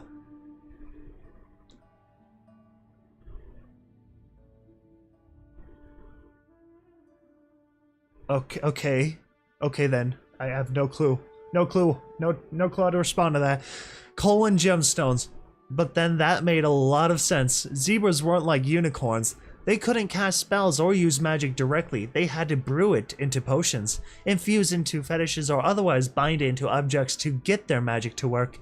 And with the possible exception of soul jars, gemstones were the ultimate receptacle for magical enchantment. Any society advancing through arcane sciences would require trains full of gems. That was easy for ponies. We had lands rich with them, rock farms for growing them, but if the zebra lands didn't have gems, but they did have coal. I was pulled out of mental distraction when Steelhooves advanced on Zenith. Then you admit your whole damn species had a fucking mental break. Not mine, Zenith insisted. We saw that you ponies had fallen under the influence of the stars. No quarter could be given, and no mercy expected from a nation under the sway of cosmic evil. What? I mouthed. What Steelhooves screamed. Did you or did you not just choose to follow the champion of the evil stars, Nightmare Moon? What are you? What? Steelhooves turned stomping and pacing until Calamity once again threatened to land the Sky Bandit and give us all a talking to. Wait, I said slowly, are you saying that the reason the war got so bad is because zebras couldn't tell the difference between Princess Luna and Nightmare Moon? From a struggle over resource to holy war in 10 seconds. They're not the same fucking ponies, Steelhooves screamed at Zenith. Although more now because he couldn't scream at the zebras of the past. We weren't following Nightmare Moon any more than Princess Celestia imprisoned Luna on the fucking moon for 1,000 years. The Steel Ranger was shaking. They are not the same. Velvet Remedy had come out of the Fluttershy orb and was looking on in confusion. Steelhooves turned on to two of us and barked, "Tell her." "They are not the same," I said firmly. They took note of the silence beside me. I turned to look towards Velvet Remedy. "Honestly," she whispered, "I was never really clear on that myself. I always figured it was some kind of psychotic break." It was Steelhooves sounded murderous, which, considering this was Steelhooves, actually scared me. Psychotic breaks don't come with physical transformations. I nodded in firm agreement. "Unless you were Pinkie Pie's hair," I thought, remembering that weird change at the end of her argument with Twilight. Steelhooves visibly shook. His voice changed from an angered yell to a low, even blade. Then there was never any real chance of diplomacy after that, was there? I could tell that behind his visor, his eyes were locked on Zenith's, the invitation to Shattered Host Ridge for peace talks. There were never going to be any peace talks, were there? Zenith's ears flattened. She tried to be reasonable, apparently realizing that this was no longer even an unfriendly argument. "I wasn't there. Please remember that these were other people, zebras and ponies alike, not us. Answer the question." Zenith looked away from the tales as I have been told. She sighed sadly. "Peace was what was hoped, but there could only be peace if Nightmare Moon was removed. Unfortunately, the ponies sent the wrong princess to Shattered Hoof Ridge." The night turned infinitely colder. I waited, my nerves on edge for what Steelhooves would do.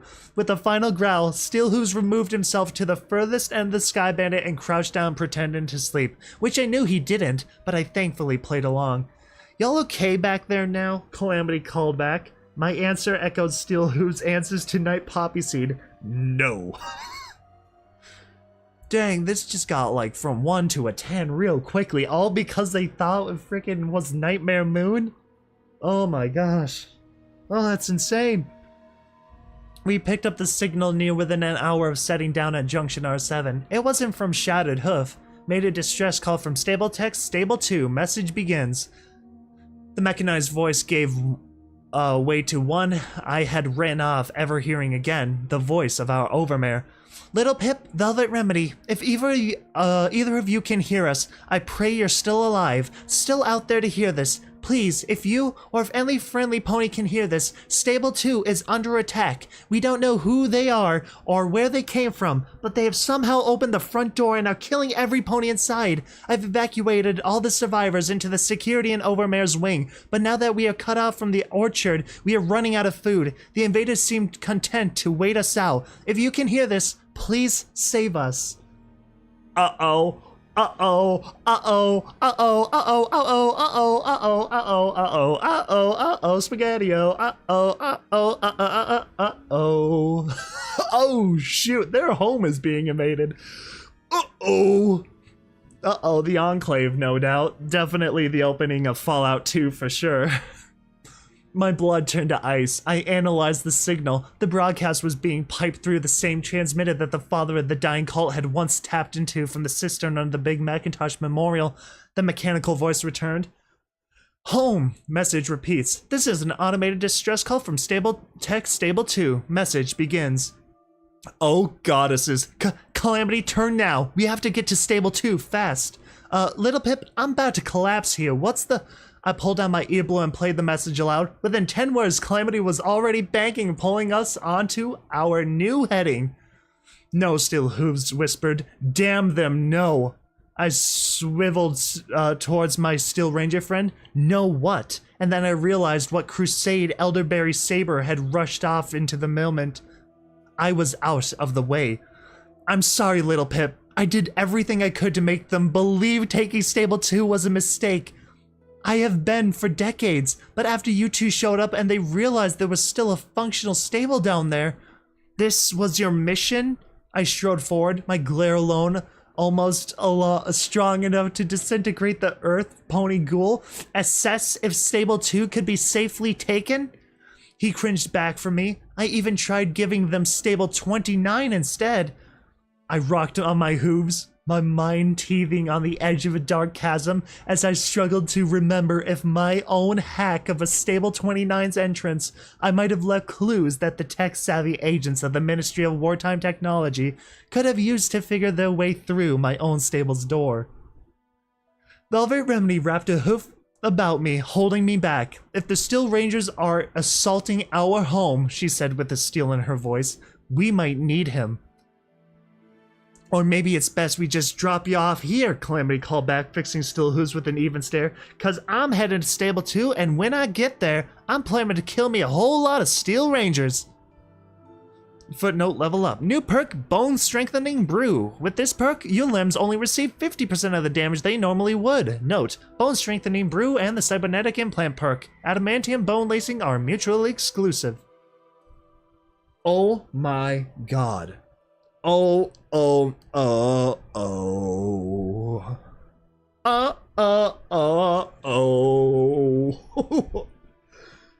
Crud is about to get real.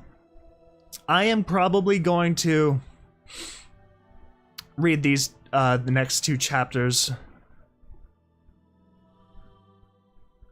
What the heck am I? 27? I'll probably read 1 chapter in the morning, and then the other probably around the time when I started this one.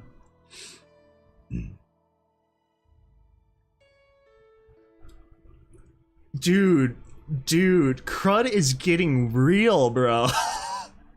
I thought it was the Enclave that were invading. No, I didn't expect the freaking Blueberry Saber and the posse to, be a freaking attacking. Oh my god.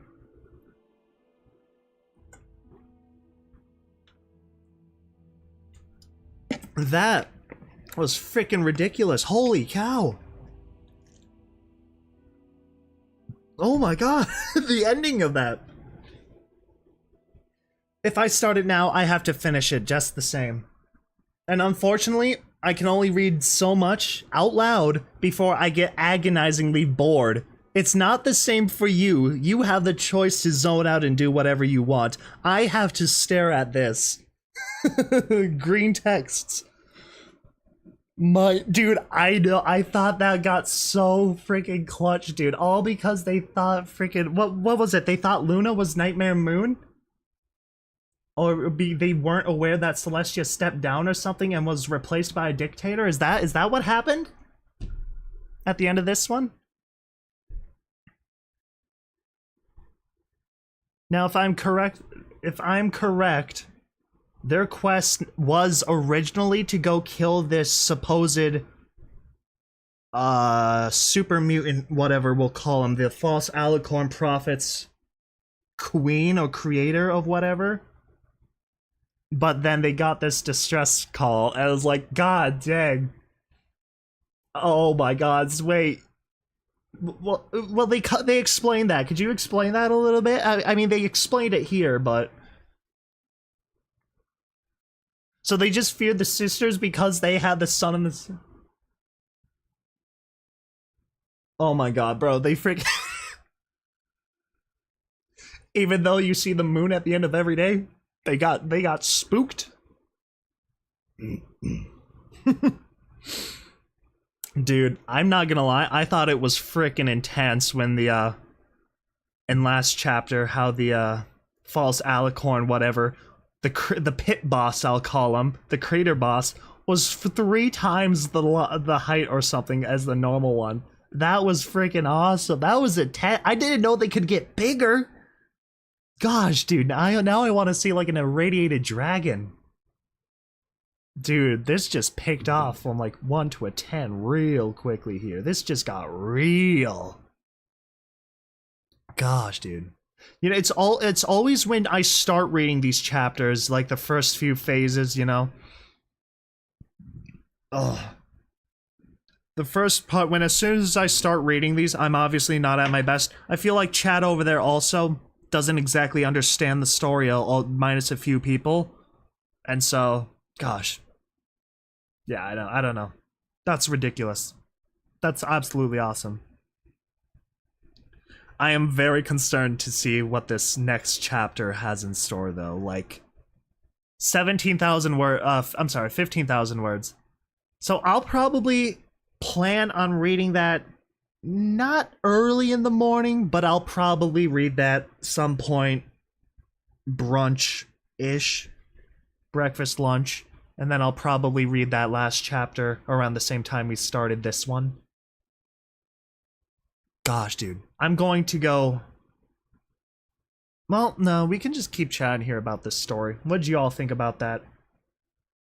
Zenith has been through hell, but they're ultimately pretty dang cool, I gotta admit. Zenith is freaking goated. Was that the last of our main cast that we are getting introduced to?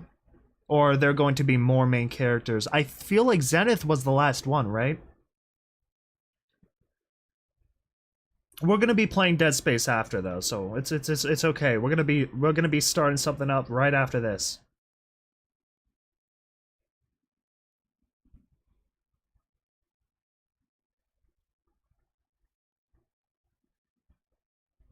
Gosh, dude.